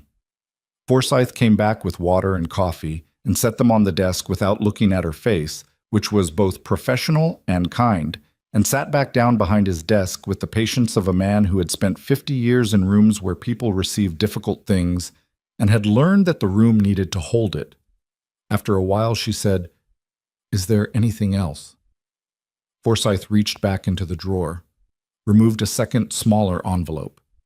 He said this was for the federal authority, he said. In the event of legal proceedings, he held it out. He said you'd know who to give it to. She took it. She looked at the front. It was sealed and labeled in the same handwriting, for the record. She held it along with the first envelope and understood, in the slow way that large things were understood, that her father had done more than leave her a letter. He had left her a piece of the chain, the specific piece she had not been able to build from the outside. His own account, written in his own hand in March of 2016, when he had still been inside the thing and could see its interior architecture with a clarity that no secondary source had been able to replicate. She thought about the testimony chain, about Marcus Vell's compromised affidavit, about the gap in the direct marrow connection that Reyes had been building toward for a year. "Has anyone else seen this?" she said. "No one," Forsyth said. 8 years. My firm had instructions, no copies, no digital record of the envelope's existence. She looked at the second envelope. She thought about Marrow in the east wing of the Varelli estate, arguing the conditions of his arraignment with an attorney who was himself under subpoena, a man who had looked at her across a ballroom and calculated she wasn't enough to reach him, who had spent 14 months watching her build a case he was confident he could survive, who had sat in a hallway and said her father was the best of them, with the clean precision of a man filing an admission that would cost him nothing. She thought about contingency 6. She put the second envelope in the pocket of her torn uniform and stood up. "I need to make a phone call," she said. Forsyth nodded. She stepped out of the office into the hallway and called Donna Reyes. Reyes picked up on the second ring, which meant she hadn't slept, which meant she'd expected this call. "Talk to me," Reyes said. "My father's personal attorney held a document," Celine said, "written by my father in March of 2016.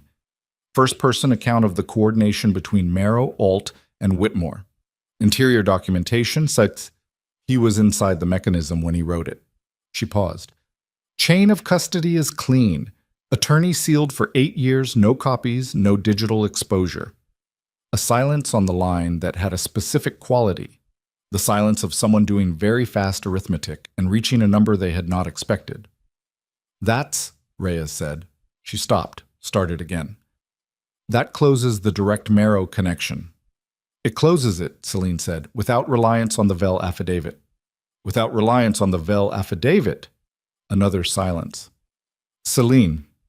Reyes's voice had shifted. Not unprofessional. Reyes did not do unprofessional, but stripped of the operational register, briefly, in the way of someone who had just understood the full scope of what they were looking at.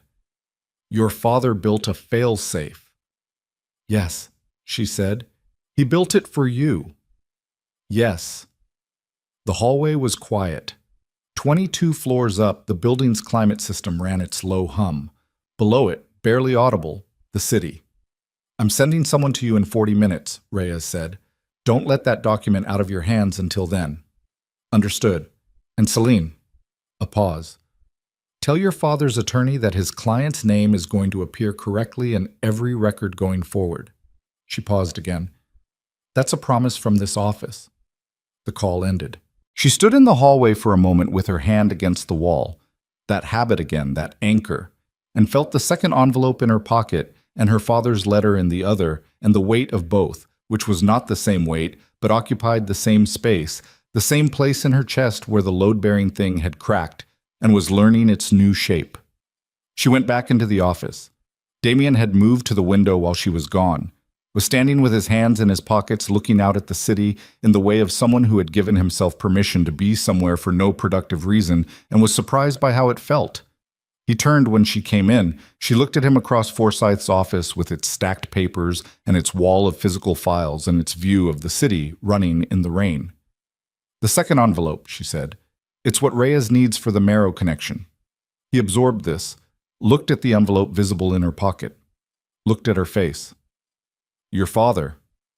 He left it in March of 2016, she said, sealed with instructions for delivery when the men responsible faced legal consequences. Damien was quiet for a long moment. He knew you'd get here, he said. He wrote... She stopped. Started differently. He said he knew I'd be the one who finished it. Damien looked at her for a long time. The window was behind him, and the city was behind the window, and the whole nocturnal weight of Chicago was framed in the glass. And he was standing in front of it, looking at her with the expression she had stopped trying to classify.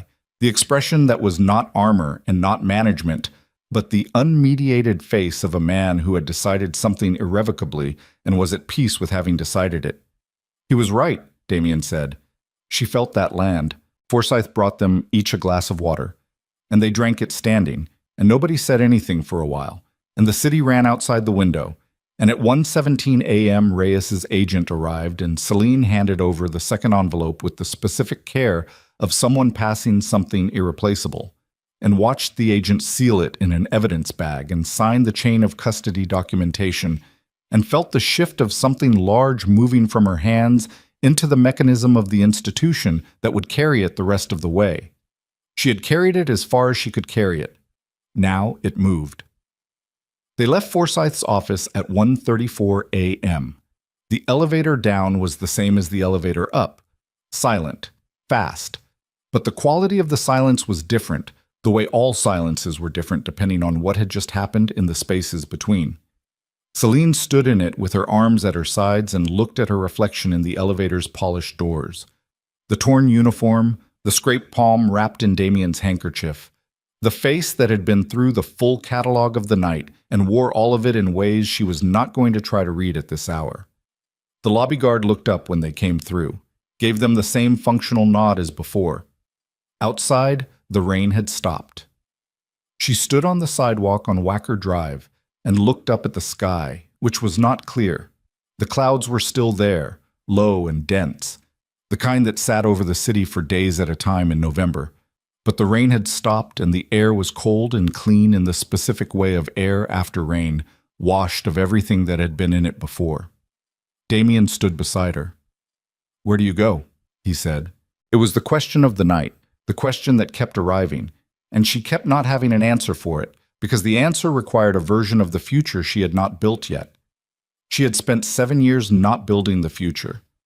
She had spent 7 years building tonight, and tonight was built, and the future was still an empty lot, and she was standing in front of it at 1:34 a.m. in a torn uniform with a bruised knee and her father's letter in her pocket, and no plan past the next breath.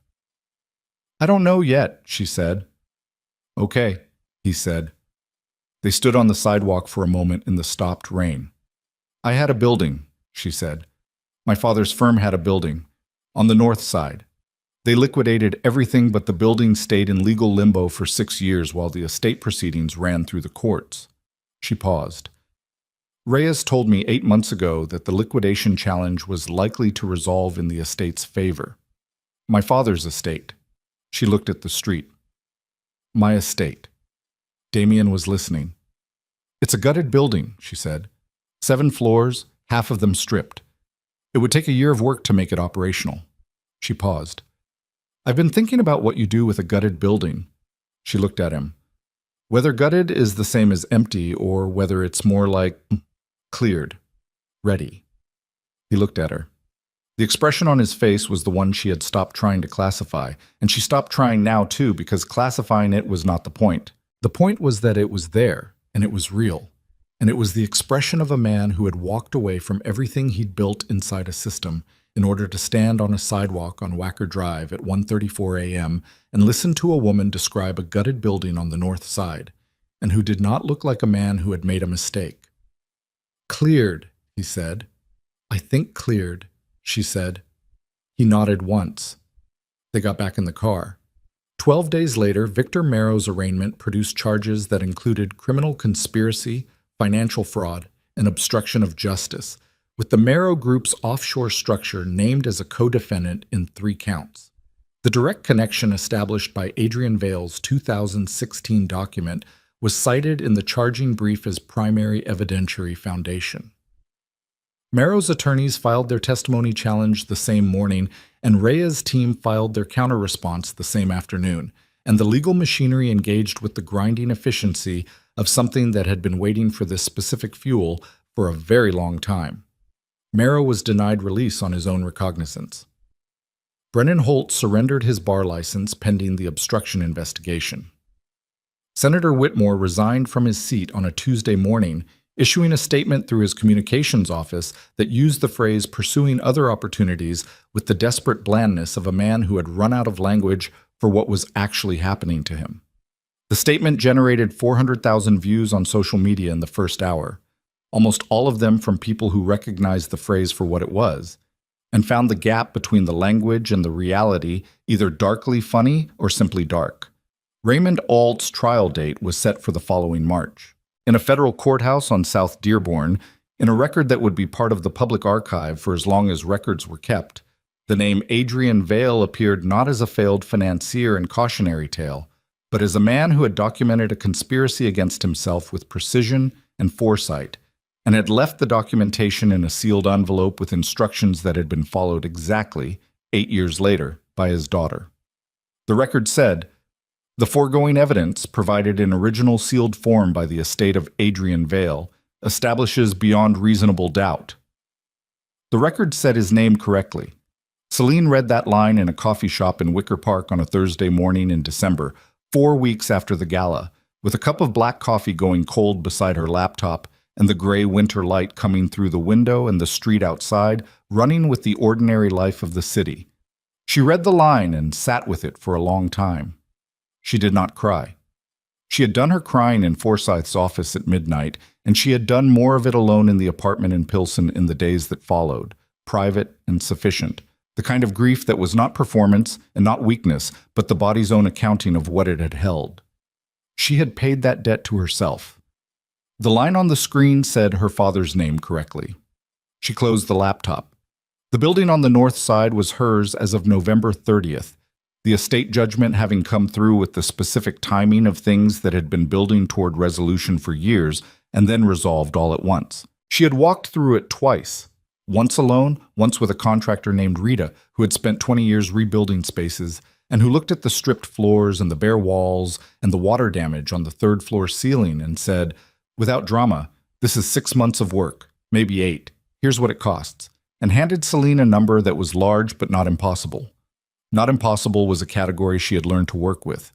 She had not yet decided what the building became. She had ideas. Had been having ideas, which was itself new, the return of forward-facing thought after years of orienting entirely toward the past. A foundation bearing her father's name was one idea. Legal resources for financial fraud victims, the specific category of person who had no recourse against the mechanisms that had dismantled their lives, was another. Both ideas were present simultaneously, and she was not rushing them. The building would wait. The building had already waited 6 years. She was not the same person who had walked into the Varelli estate in a cheap uniform with a drive full of evidence and 7 years of careful planning. She did not know yet who she was becoming. She thought that was probably correct, that not knowing yet was the right relationship to have with the question. At this stage, 4 weeks out from the night, everything changed. She had spent 7 years knowing exactly what she was doing and why, and toward what end. The absence of that orientation was strange. Not bad, but strange. The strangeness of a person whose eyes were adjusting to a different quality of light. She was adjusting. Damien came through the coffee shop door at 9:10, which was when he'd said he'd come, which was consistent with what she had observed across 2 years and 4 weeks of knowing him. He was not a man who was late. He was wearing ordinary clothes for the first time she'd seen him outside the penthouse. Dark jacket, no tie. The clothes of a man who was between versions of himself and had not yet dressed for the new one. He had a cut healing at his knuckle, and he was looking at his phone as he came through the door and then looked up and found her and put the phone away. He sat down across from her. "Reyes called me this morning," he said. "I know. She told me she was going to. She wants a statement about the East Corridor, the smoke device." "I know." She also said. He paused, looked at her with the careful attention she had come to recognize as his version of approaching something that mattered. She said the secondary case is building faster than projected. The offshore structure is cooperating. Marrow's people are protecting themselves, she said. Once the structure is named as co-defendant, everyone inside it starts calculating their own exposure. She said Marrow knows that. Marrow has always known that. She looked at the closed laptop. He built the structure that way.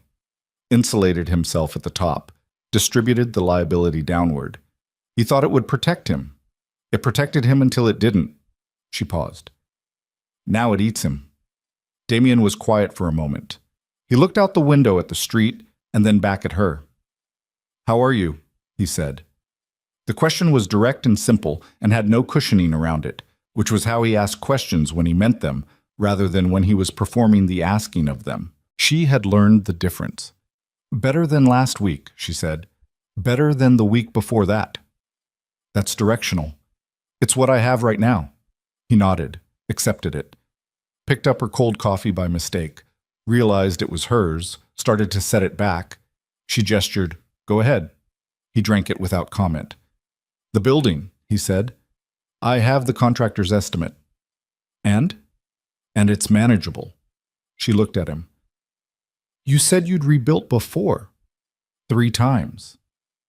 You said you'd do it differently if you started over." He looked at her. "I'm not asking you to do anything," she said.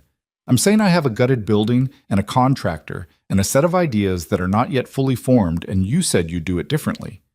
She held his gaze. "If that's a real thing you said and not a thing people say when they've just blown up their own operation, then I'm telling you the building is there." He sat with that for a moment. The coffee shop ran around them. The ordinary sounds of a Thursday morning, the machine and the voices and the door opening and closing. Outside, the city was doing what the city did, indifferent and enormous and full of people who had no idea what had happened in a ballroom 3 weeks ago or what it would mean for the structure of the place they lived in. They would find out. The record would tell them. The record said Adrian Vale's name correctly, and the record was part of the archive, and the archive was the thing that did not change no matter what you tried to do to it. "I'll look at the building," Damien said. "That's all I'm asking." He looked at her across the small table in the coffee shop on a gray December Thursday, And she looked back at him, and between them was the full weight of a night that had cost them both more than they had budgeted for, and the specific, particular, strange reality of two people who had reached the same crossroads from completely different directions and had, in the end, chosen the same road. Not because it was easy, not because it was safe, because it was the one that was theirs. The contractor came on Friday. They walked the building together, all 7 floors, the stripped rooms and the water-stained ceilings and the windows that needed replacing and the structural bones that Rita said were good, that she said had been built in a different era when buildings were built to hold their weight. And she was right. They were. The bones were good. Celine stood on the 4th floor in the afternoon light, which came through the bare windows with the particular quality of December light in Chicago.